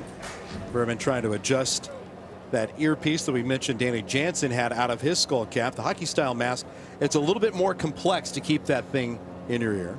Not sure it's in his ear. The hockey style mask goes all the way around, covers the side of your head as well. Rangy play by Bichette. Off balance throw. The stretch not in time. Franchi Cordero's aboard for the 3rd time. Shortstop, number 82, Jordan Westberg. Well, here's part of the athleticism. Now that the shifts have been taken away, I think this is why Bo Bichette is smiling when we talk about the new rules and negating the shift, because he can do plays like that. Yeah, and I think that's the whole point, too. When we talk about negating the shift, now we are going to see that athleticism from infielders across Major League Baseball. That's a great play right there. You just couldn't get it there in time with the speed of Cordero.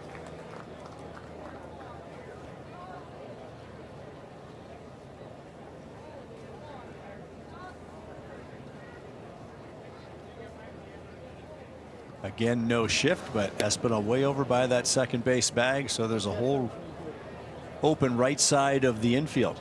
So they're not going to shift because they can't, but they'll do everything they can to try to sneak up the middle. I'm referring to it as a drift. You drift one player. You just drift one way. What if next year there's no drifting?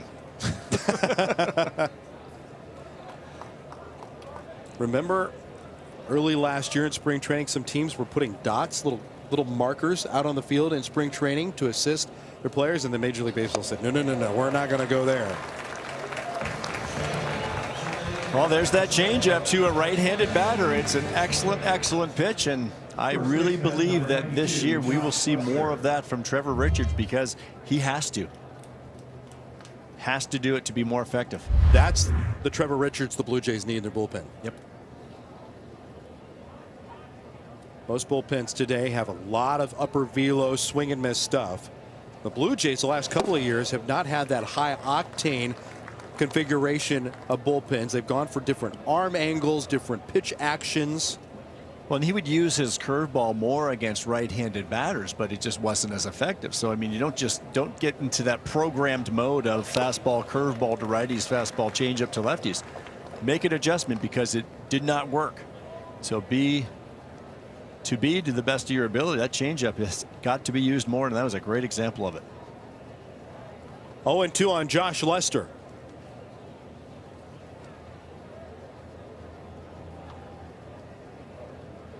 The long hold buries the change in the dirt.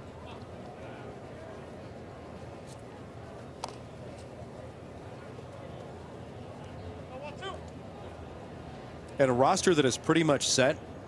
The bullpen still has a couple of pieces to be locked down, I think.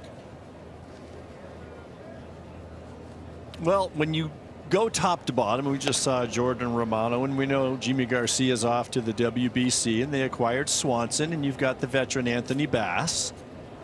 And then it gets into that Simber Richards from last year, and I'm talking Meza from the left side, of course. Does Mitch White grab the extra spot if Kikuchi wins the 5 spot in the rotation? If Mitch White is healthy. Correct. To begin the year, too. A shoulder impingement had him delayed in his throwing program coming to camp. So there's a little bit of a health concern, not only for that battle. So that's when Zach Pop's name enters the equation, of course. Nate Pearson. Rolled through the right side for the bat of Lester. Cordero zips around second. He'll go to third.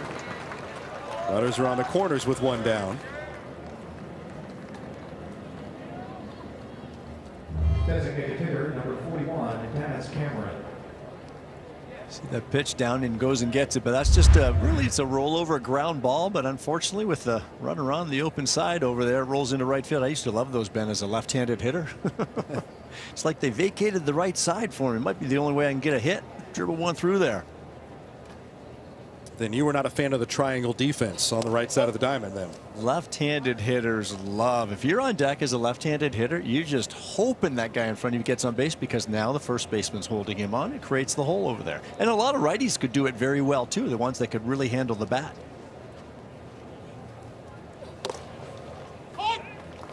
That's Cameron with 1 ball and 1 strike in his at bat.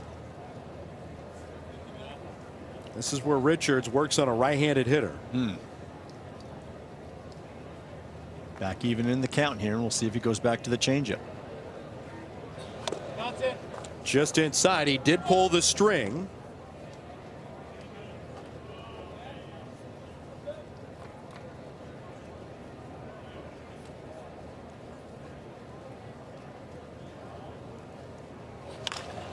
Crack towards Bichette.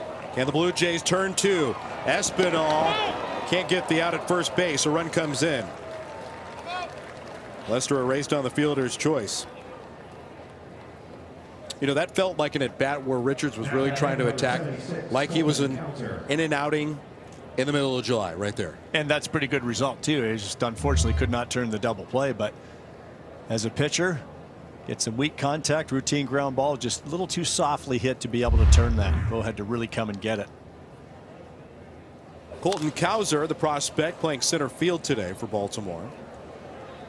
Cowser is lined to left, bounced to first. You know, the finishing touches of the Blue Jays bullpen, and we mentioned Nate Pearson. How does Mitch White go into that? Trevor Richards, of course. Blue Jays have been encouraged with what they have seen from Trent Thornton this year. That new arm slot, his repertoire continues to deepen. Runner bluffs at first. Berman came out of the chute ready to throw. Nowhere to chuck it. You know, somebody on the periphery that's interesting if you do the data dive, the lefty, Paul Fry.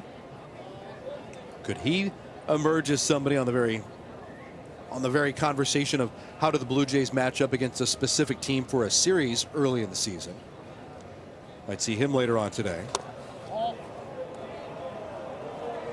Like a lot of years, I think the Blue Jays bullpen will continue to change, and it will change from road trip to road trip. And if you've got options, you can probably find a lot of tickets back and forth between Toronto and Buffalo. And I think we have seen, when I talked about a lot of the high-powered arms in this camp, there are just a lot of arms in this camp that you can see helping this big league club at some point this season. And that's encouraging. Matt Chapman hauls in out number 3. Trevor Richards allows a run in his 6th.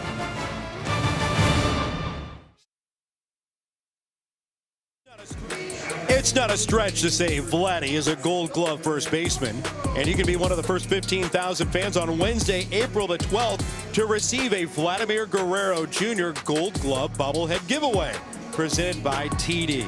Visit BlueJays.com/tickets. Vladdy has fans everywhere, and you better get some new hardware to keep up with Vlad and all that gold. I love this bobblehead. It's great. Dalton Varsho leading off the Blue Jays 6th inning. Vladdy waiting to get back into action. I spoke with him the other day at the player development complex, and he felt that he should be back in next week.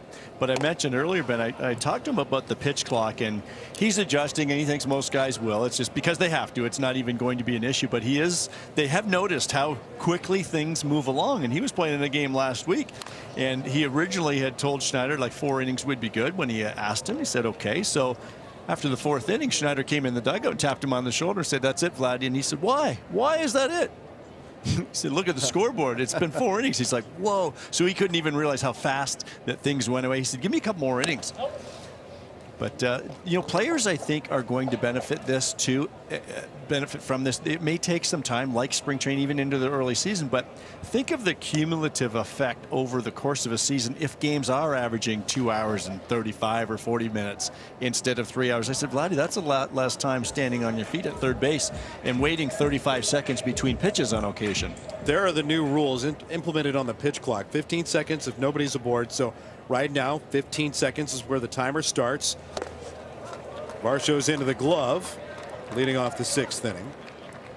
And again, it will change, and I think players will kind of become accustomed to it. They'll find little wrinkles to see if they can take advantage of a situation along the way.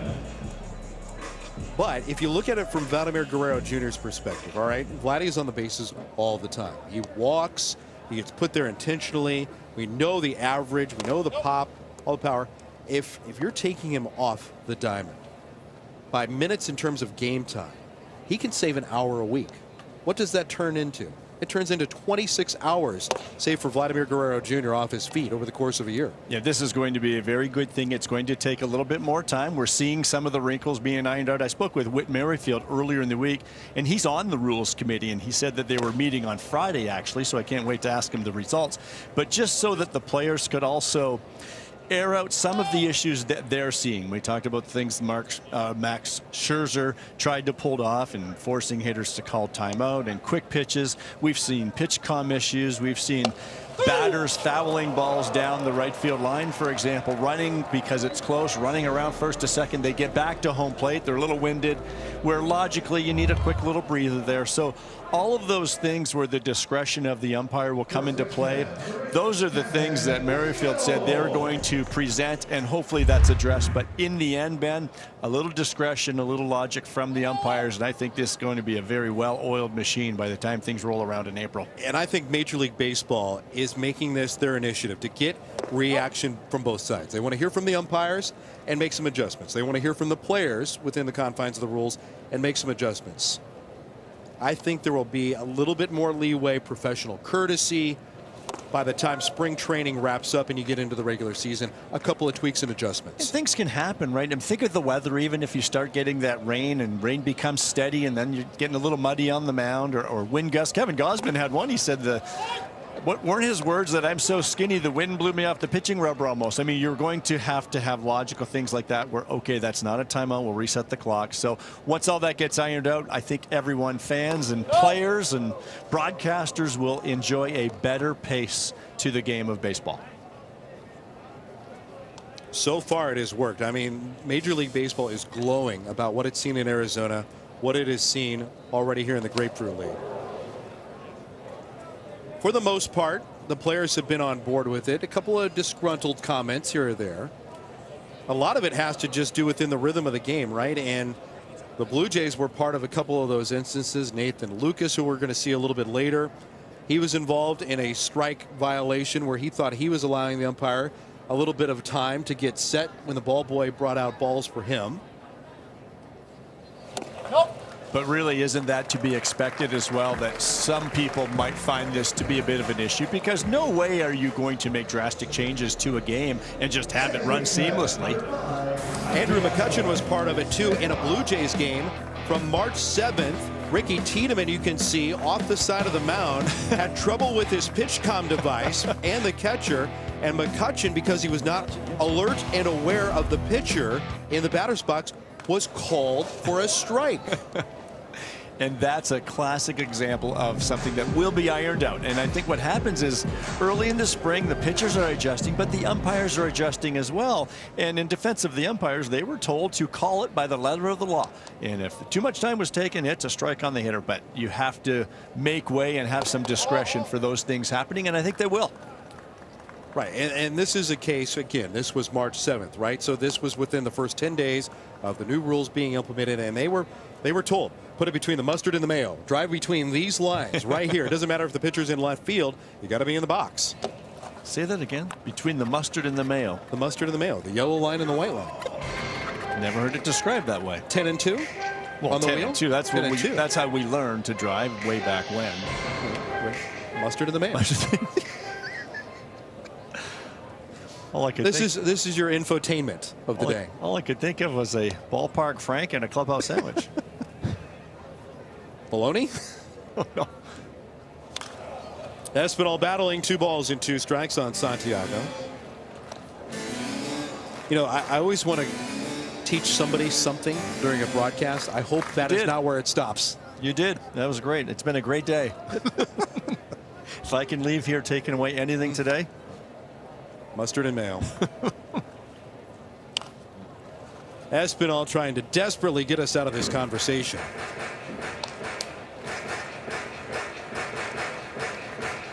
Mike Baumann working on his pitch count. He's hit the 30 mark. 2 down, a runner at first. Espy doubled, moved to third on a wild pitch, came in to score back in the second. Called out on strikes his second time up. Hit it sharply to right field, diving and past the right fielder. Oh, the Blue Jays are going to stretch their legs now. Biggio can cruise in. Espinal trots to third.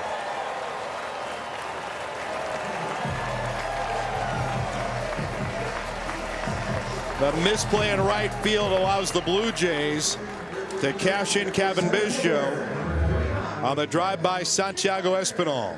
Well, this is a good piece of hitting by Santiago, and this is exactly what we were talking about earlier in the game and all that work that he is putting in with Victor Martinez, not trying to do too much, using the whole field, and talked about staying inside the baseball and sticking to his plan.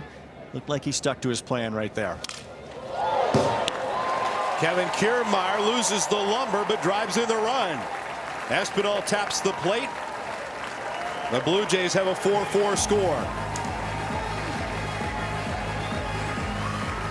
Kevin Kiermaier, even though he snapped the bat, boy, he is so happy. He's brought it up a couple of times. He says, I'm going to lead the American League in hits out of the 9-hole. He tells you so convincingly. And if he does, guess what else he's going to lead the league in? It's runs scored, because he has some people behind him that can swing the bat in the top of the Blue Jays order. And that's the follow-up, right? The way this lineup is now constructed, Kiermaier can do a number of things to get aboard. Yes, he can swing the bat, get the ball in play, and get aboard, but he can sneak his way on. He knows that he has to walk more. He might utilize his speed with a drag bunt every now and again, because he knows how important it is for an extra at bat for George Springer, Bo Bichette, and Vladimir Guerrero Jr. You have to love hitting at the bottom of this lineup if you're Kiermaier coming over here with those guys behind you. One of the best lineups in baseball. Springer 0 for 3. Got a run across on his ground out in the second inning.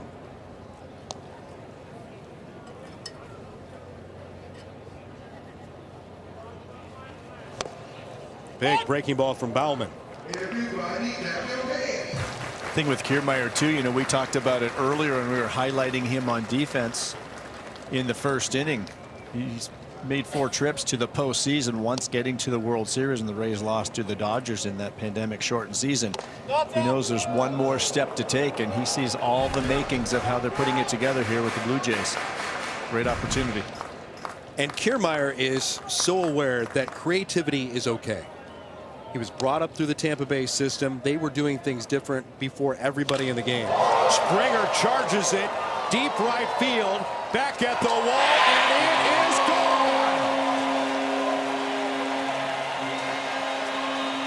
A go-ahead 2-run home run from George Springer. His second of the spring. Goes the opposite way and has Toronto on top.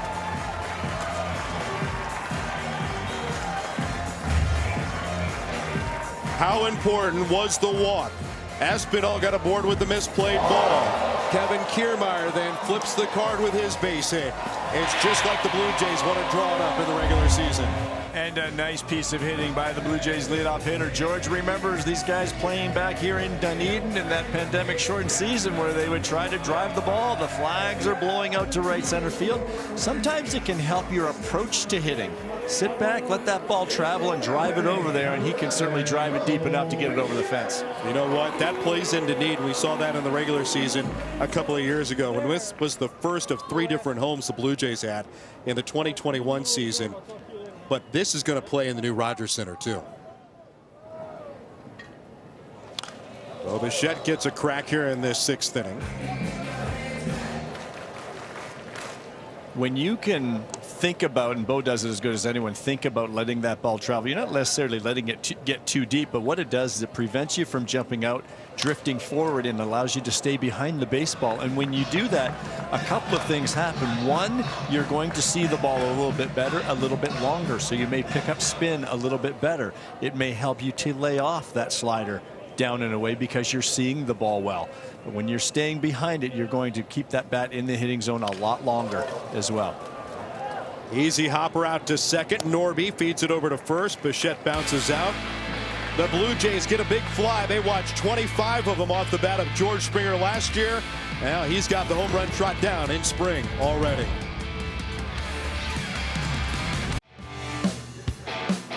The Blue Jays erupted for 4 in the home 6th inning, and it all started with a walk.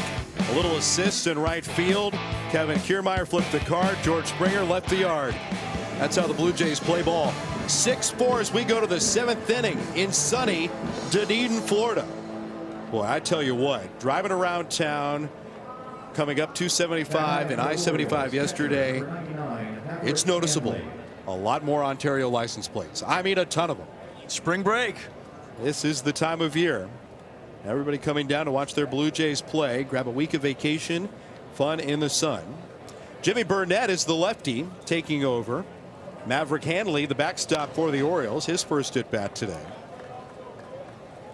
There have been a ton of defensive changes in the Blue Jays defensive alignment.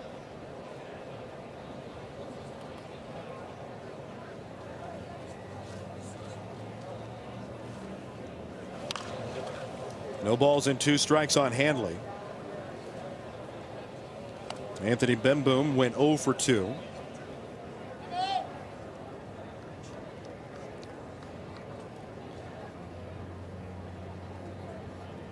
Among the changes in the outfield, this is new. We don't see this very often. Addison Barger, by trade on a shortstop or third baseman assignment, is in right field. This is just the 2nd time as a professional.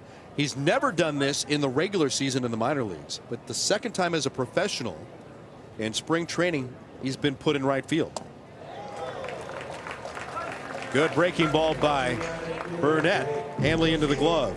And with the wind giving some fielders fits this afternoon, this is a heck of a place to learn it. It's also an interesting look at how the Blue Jays might start to use Addison Barger.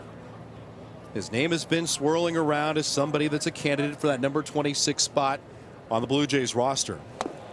And if you love the versatility that the Blue Jays have used, well, maybe this is him taking a step to show, all right, I can get good reads, I can make good throws, my routes are solid. This is a really good litmus test for Barger.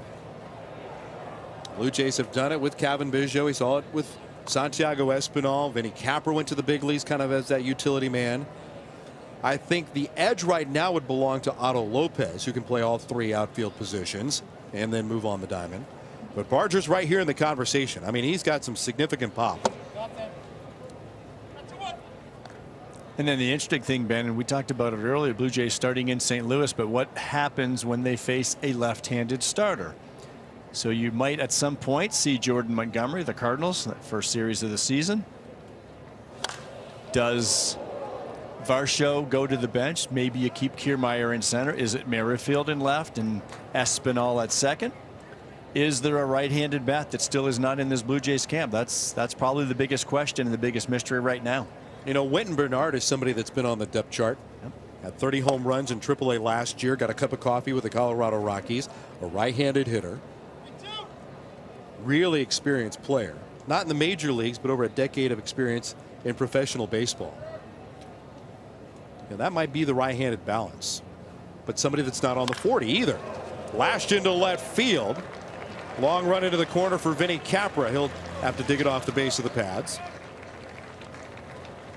Ron on Q talking about versatility. We've seen Capra this spring played second base, over a third, played sub into left field. Nice round of applause down below when they announced Jackson Holliday. Holliday checking into the lineup. Top draft choice by the Baltimore Orioles. His father, multiple All-Star when he was playing in the big leagues. Played in 20 games last year and gets a lefty on lefty challenge. Tough one too with Burnett from the left side with that sweeping slider that he has. It's a left-handed hitter. You have to really stay in there. 1 ball and 1 strike. You know, he got drafted and immediately was a top 5 prospect. Lineage is there. I mean, he looks like a younger twin of Matt Holliday, by the way. Matt was here today. Saw him down on the field before the ball game. The whole family is here.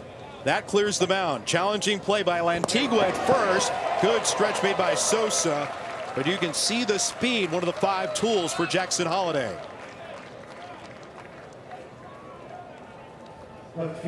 Runners are on the corners.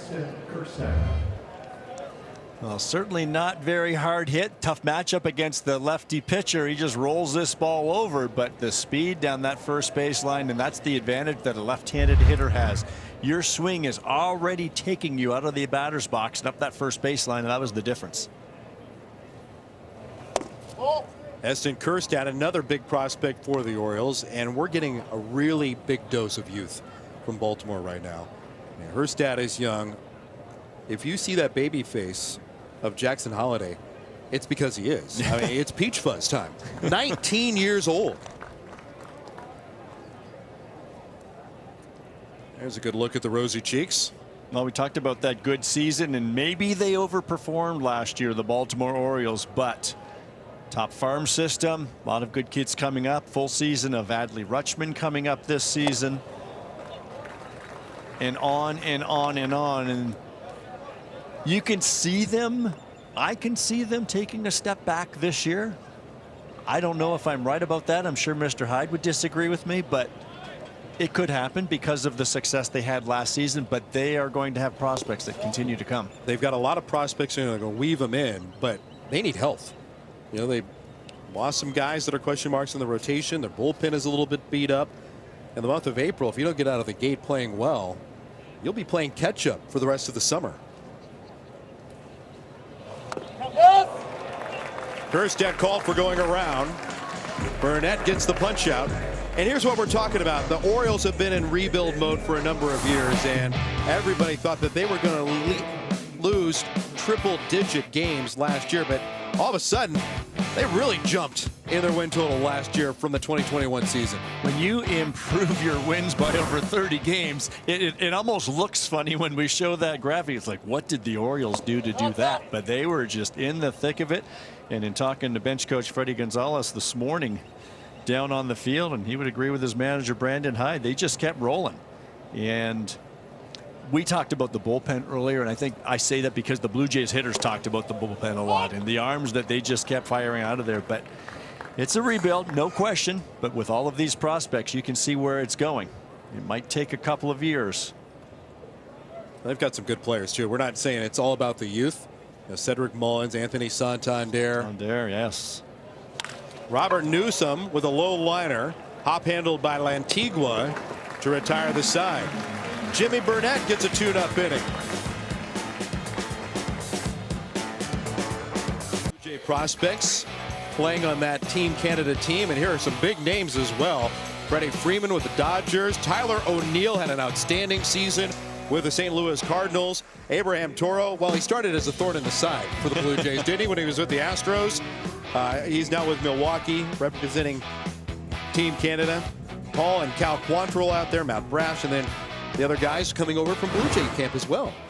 Cal Quantrill getting the ball in game 1. That'll be an exciting one, and against Great Britain. And Team Canada knows as well as anyone, you cannot drop that first one. You'd be in big trouble. So Quantrill, their top arm, will get the baseball in game 1. Blue Jays know Cal very well. Pitched a gem against them at the Rogers Center last year. You think Paul's going to be nervous as that one unfolds? He can't escape this one. You know, when he was watching Cal pitch at Rogers Center, he was kind of drifting around the concourse, hiding from everyone and everything. He knew the cameras were searching for him in the seats.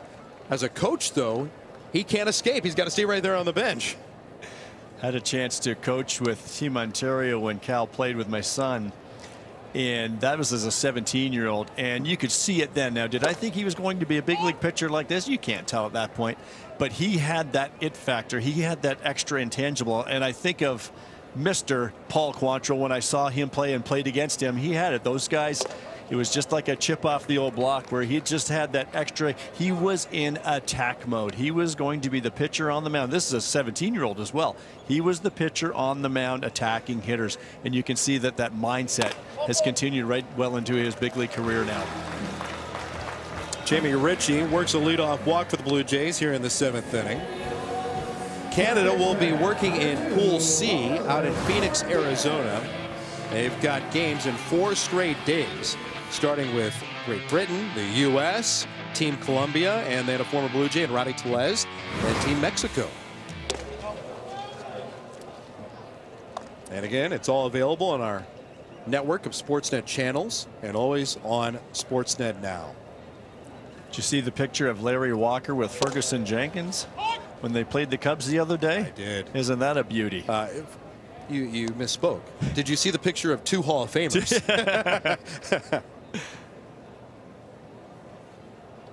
1-1 to Orelvis. 1 ball and 2 strikes. What a big summer it was for baseball fans in Canada, lovers of the great Canadian baseball players. Larry Walker goes to Cooperstown. Ferguson Jenkins gets a statue outside Wrigley.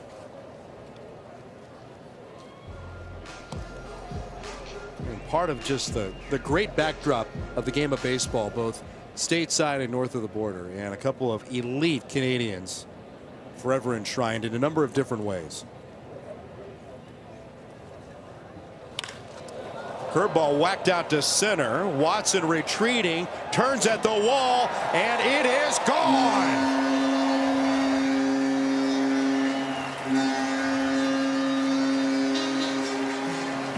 Second home run of spring training for Orelvis Martinez.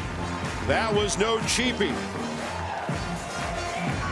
As a 21-year-old in Double-A last year, Orelvis Martinez cranked 30 of them.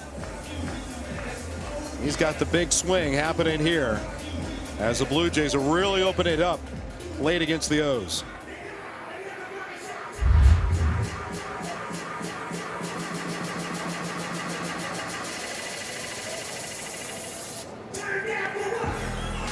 That's a pitching change as they knock out the hurler of Baltimore. Orelvis Martinez celebrating with his teammates as the Blue Jays roll on from Dunedin.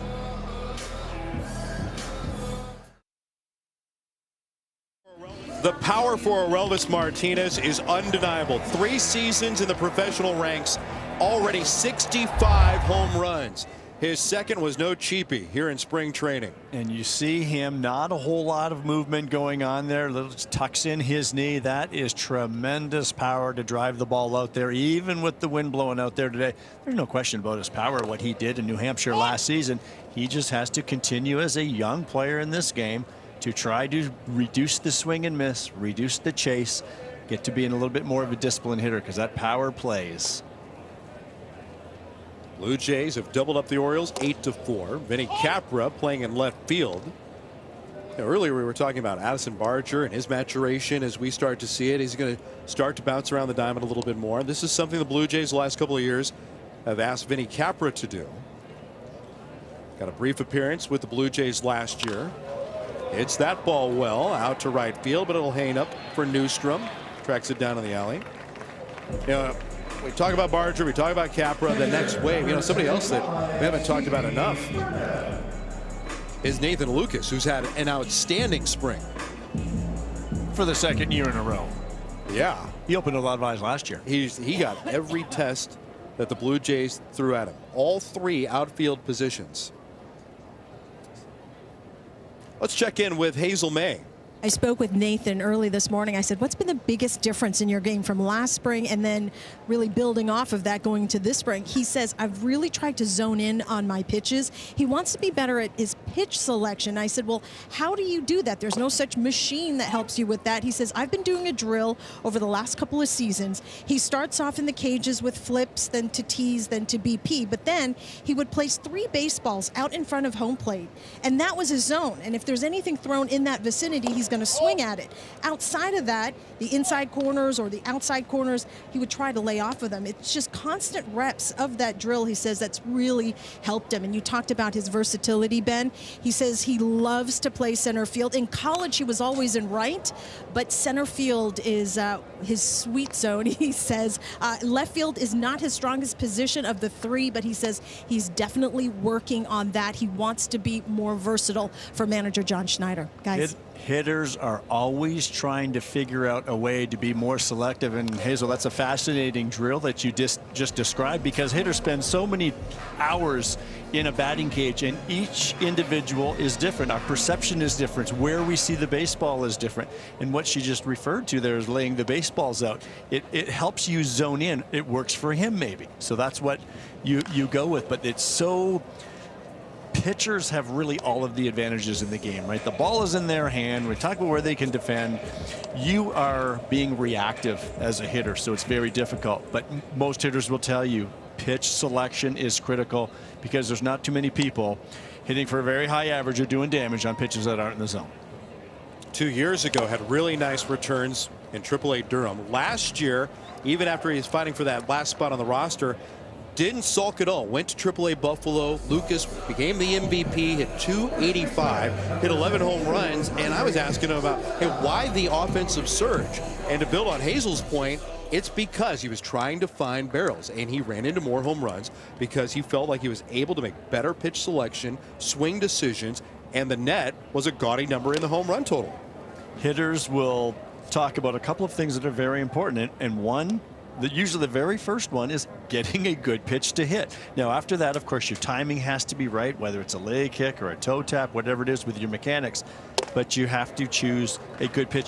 And to go a step further on that, Ben, and I'm sure Nathan has worked on things like this too, but your hitting mechanics can help you a little bit as well at selecting a better pitch. We described it earlier. If a hitter's not as violent with a leg kick or whatever the case may be, they stay behind the baseball better. You're seeing the pitch a little bit more clearly, and you're seeing it longer. So that will allow you to make better decisions as well. Really interesting what clicks for different individuals. And that's why hitting is so difficult, and you can't teach the same to everyone. It might be a drill, it might be a suggestion from a coach or maybe another teammate. Earlier this afternoon, we're talking about how Victor Martinez has been in the year of Santiago Espinal. Those little nuances, conversations, suggestions making the biggest difference for him. For Nathan Lucas, it's a drill. Blue Jays done batting here in the 8th inning. Off we go from Dunedin with an 8-4 Blue Jay lead.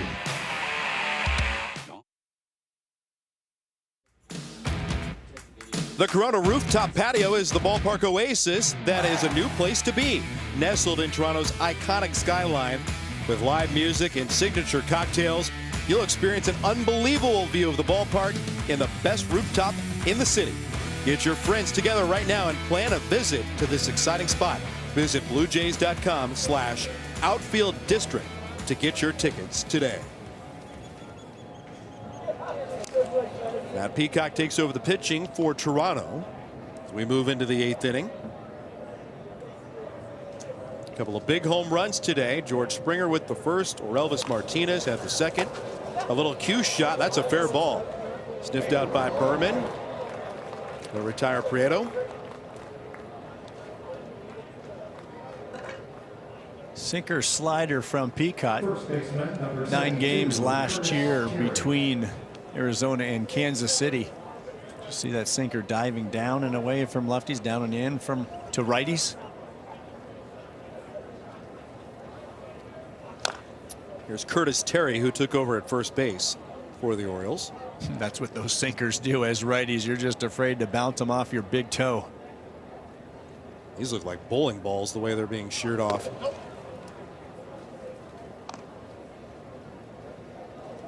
Watch that slider right there. Reminds you a little bit about Anthony Bass's MO. It's sinkers down and in, sliders down and away, and you've got coming out of the same slot going in 2 different directions. Very tough on right-handed batters. What have you thought about his splitter this year? Well, I think it's a pitch that he's going to need to use more against lefties because he needs to be more effective against lefties. We saw that late in the season. We saw that in the playoff game. And I think that splitter can be a devastating weapon for him. And that's the thing, right? With the splitter being added to the repertoire or used more frequently, right now he's got the ability to tunnel it. Terry down on strikes, quickly 2 away. Well, the sinker slider combination has been great for Bass against righties, of course, but against lefties, if you could mix that in a little bit more.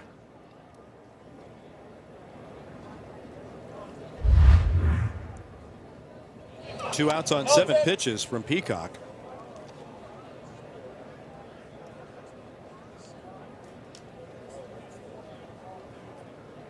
Caden Griner spent all of last year in Double-A. Tapper towards Jimenez. And how about that? A 1-2-3 quick inning of work for Matt Peacock. Blue Jay bats coming right back at you.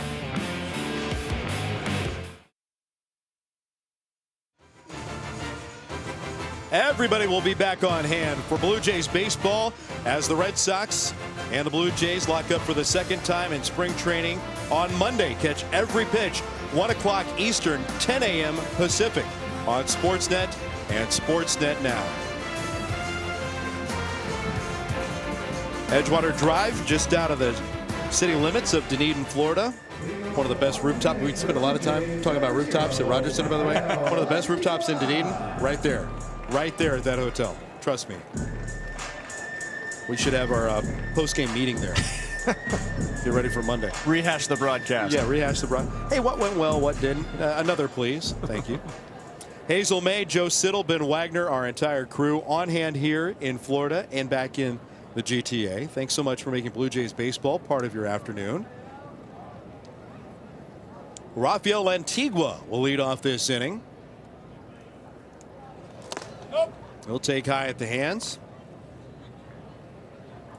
Antigua's getting a lot of looks with a couple of guys leaving big league camp and going to the WBC. Antigua is in here playing a lot on the diamond at second base. He's already made a couple of flashy plays. Smooth fielder, shortstop, second base. He'll turn 25 in mid-April. In front, 3 balls and no strikes. Last year, Antigua played in the upper levels, had a 739 OPS between Double-A and Triple-A, and had pretty significant playing time at both spots. Good numbers at Double-A that graduated him, run up higher on the ladder.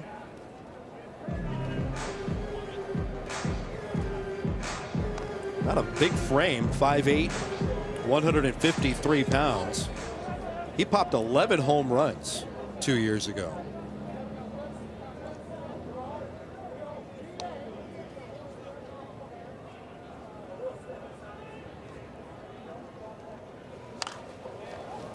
Keeps the battle going.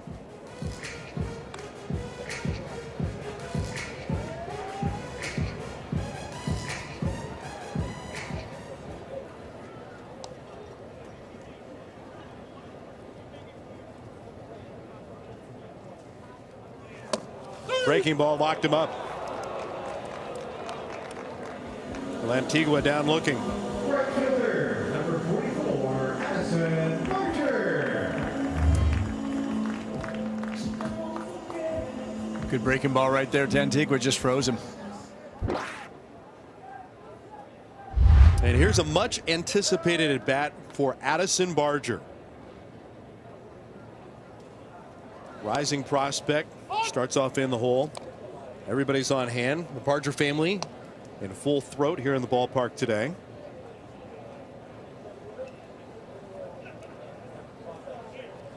It's a big leg kick. He's got a lot going on in that swing, but when he runs into a fastball, it's hit very hard. We'll have to race up the first base line to beat this play. And the Orioles just got him by an eyelash.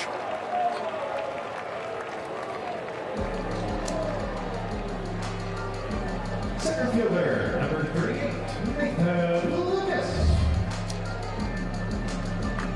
Off-speed pitch, and this is what I mean. You see he'll step a little bit toward the first base side, come off it a little bit, so the off-speed pitch just looked like he cued it off the end of the bat.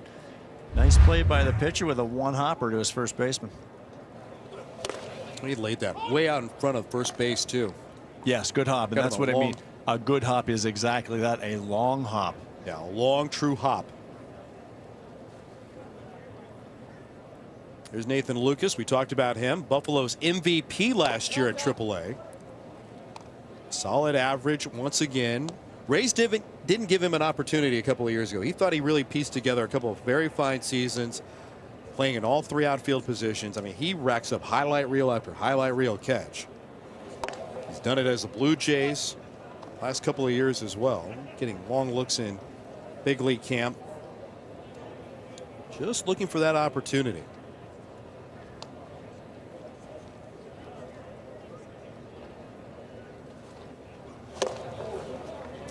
Even count of 2 balls and 2 strikes. You get yourself into a good count ahead in the count. You're thinking fastball, and he got one, but I think that fastball was in a little bit more than he anticipated and tied him up a little bit. If that same pitch is out over the plate a little bit, he may have done some damage. Now time has been called. The catcher wants to go out and visit with Lopridge. So you get ahead as a hitter. It's 2-1. I'm thinking fastball, and I'm looking right out over the plate. But if it's not quite right over where you think, you're going for it because you're looking for the pitch and got it, but it's just a hair in, and credit the pitcher for executing that pitch. That's why hitting is so difficult. Even when you look for a pitch, you get it. It's not quite exactly where you were looking. It gets you.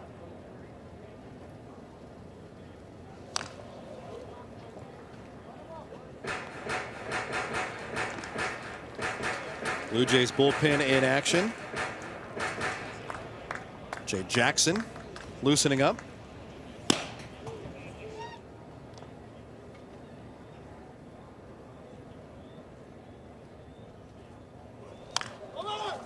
Weekly struck on the right side. Norby over to first. Blue Jays done. 1, 2, 3 in the 8th. 9th is next.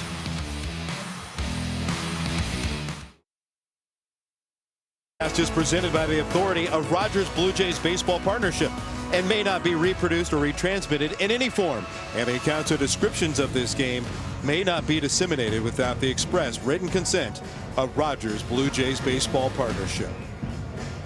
Just another absolutely gorgeous afternoon here in the Grapefruit League.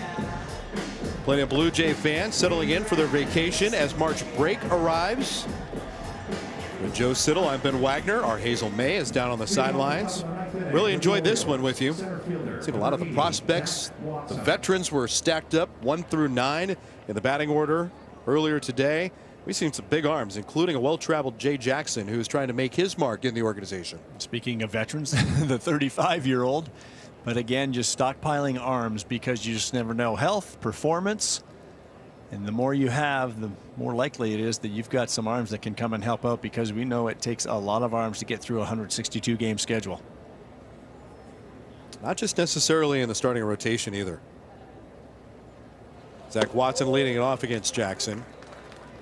It is undeniable that the Blue Jays, whether it's people in scouting, whether it's people in player development on the minor league side, coaches or evaluators, or just from the general manager and Ross Atkins on down, it was a concerted effort to bulk up the upper level pitching this offseason.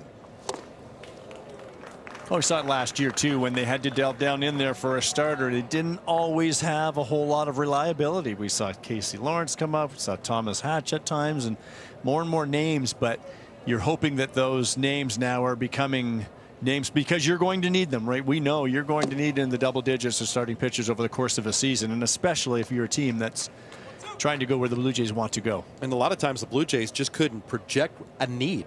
It happened and you were trying to race somebody from AAA, and if the long man had thrown that night, well, all of a sudden maybe option A or B wouldn't be available.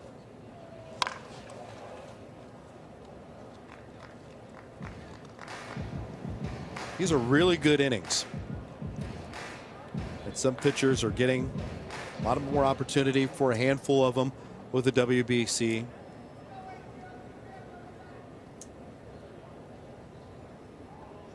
Everybody wants to play in the big league game, right? Nobody wants to be on the backfield. Always. In those quiet atmospheres. Especially right in the clover leaf with 4 or 5 other games going on. Yeah, especially as a young player, and if you're at minor league camp and you get to come over to a big league game, that's the highlight of your spring. And some of the guys are fortunate to do that a lot. But even to be a non-roster invitee to a big league camp, you get a chance to perform in front of big league coaches, and that's always a plus because there are impressions made every day.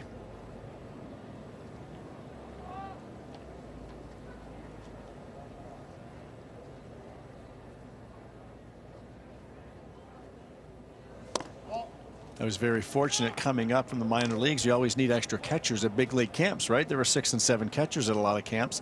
Got to catch bullpens, do a lot of the grunt work, but then you sneak into the odd game on occasion. But the big league coaches are seeing you work on a daily basis, and that pays off down the road. Leo Jimenez bounces it. The stretch by Sosa couldn't corral it, so Watson takes off for second.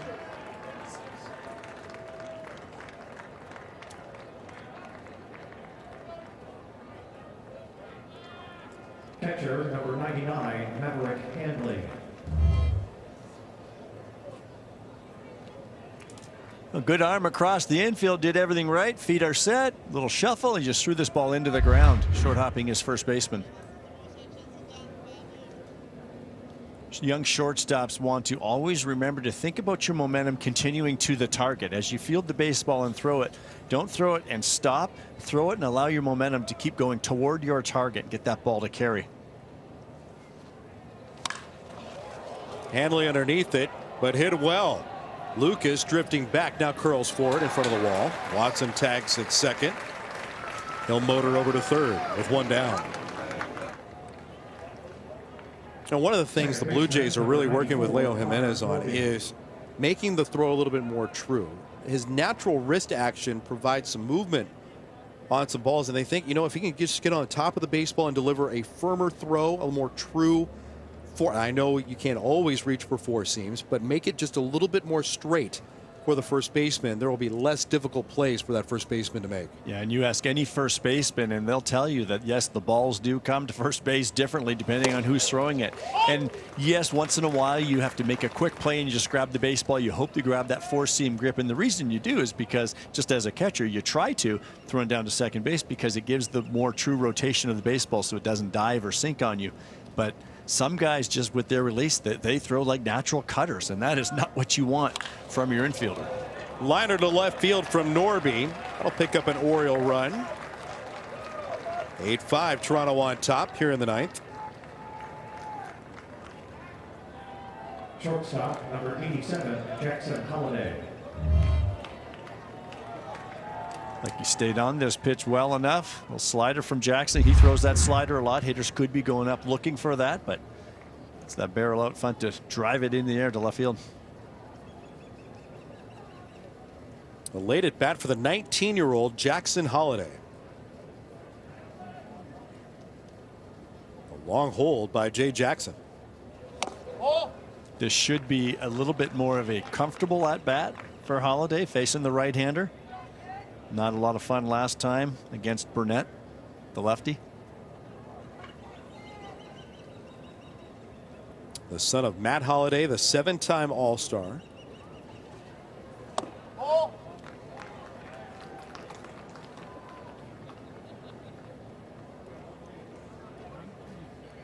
Might be a double-A at 19.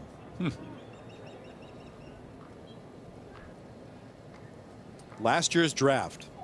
First round, first pick. 1-1. The 1-1. As they say.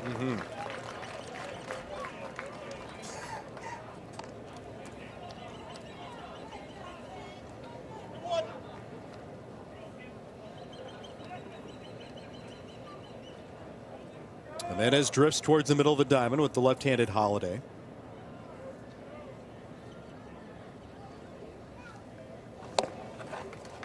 Interesting, Ben. Just before that pitch, I saw the ball boy come out to the umpire and he exchanged baseballs real quick.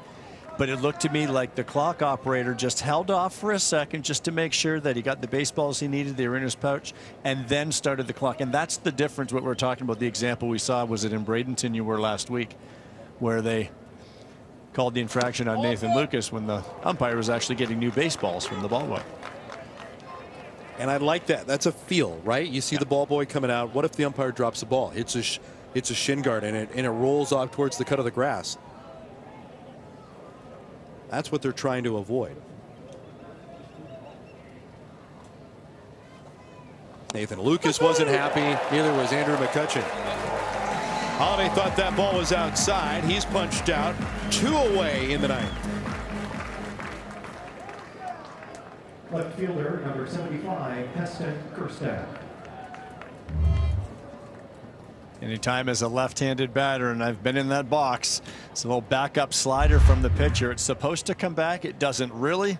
As a hitter, you think it stayed out there. The umpire said, we've been here 2.5 hours plus. It caught the corner, young man.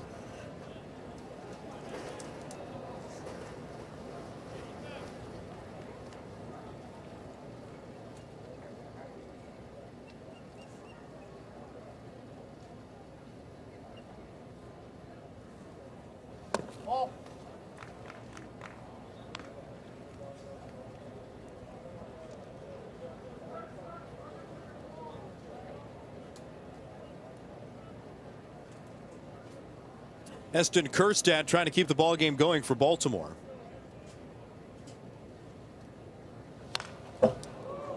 Blue Jays will walk out of this one. A couple at bats under the belt of Brandon Belt.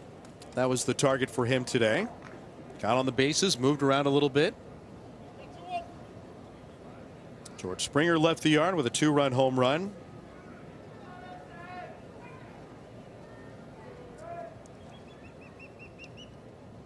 Santiago Espinal picked up another extra base hit today. Big catch in center field by Kevin Kiermaier. See a lot more of that. Chris Bassett got another start under his belt. That's the 3rd in spring training. Jordan Romano got an inning of work. Jay Jackson trying to put away the Orioles. In the air out to right, backing up Barger. That ball will split him and Lucas. Around third, heading home. The Orioles will pick up a 9th inning run and draw within a pair. Kerstad with the RBI double.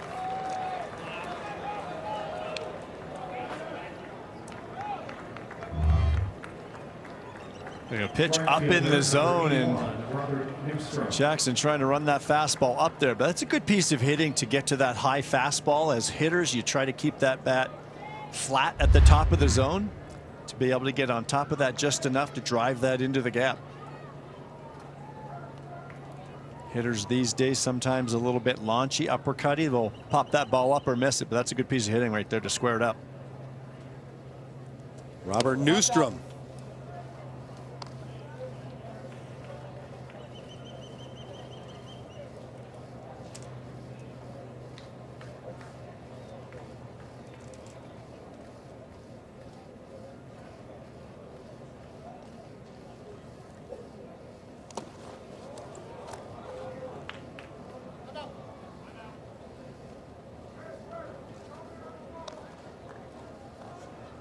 Blue Jays are going to stay close to home tomorrow. They'll go across the town line and take on the Phillies. Bad news about Bryce Harper, huh? Yeah, that's a tough one for the Phillies. It's one thing to not have his outfield services, but going to be without that bat, that hurts. 2-0, chip towards the dugout. Berman looking for a chance. He'll make it to finish the ball game. Blue Jays had a nice day at the plate. They got the new guy into the lineup. Brandon Belt was active with us, joining us in the dugout. Nice to talk to Brandon Belt. And of course, the rotation continued to turn with Chris Bassett and company out of the bullpen. Nice day. Well, as a starting pitcher, you're looking to get your work in. Chris Bassett up to 61 pitches today. Didn't necessarily go the way he wanted, but it's all about getting your work in and building up to opening day. Seeing George Springer go deep is always a good thing, but I think today, Ben, you're right on. Brandon Belt in a Blue Jays uniform for his spring training debut, and it's going to be very interesting to see where that left-handed bat fits in this Blue Jays lineup. That does it for our broadcast here this afternoon. For Hazel May on the sidelines, Joe Siddall off to my right, I'm Ben Wagner. The Blue Jays will be back in action hosting the Red Sox, and Alek Manoah will be on the mound. Join us on Sportsnet Tuesday afternoon at 1 o'clock. Now stay tuned for hockey. They're early in the first period. Flyers, Penguins battle it out in the Keystone State.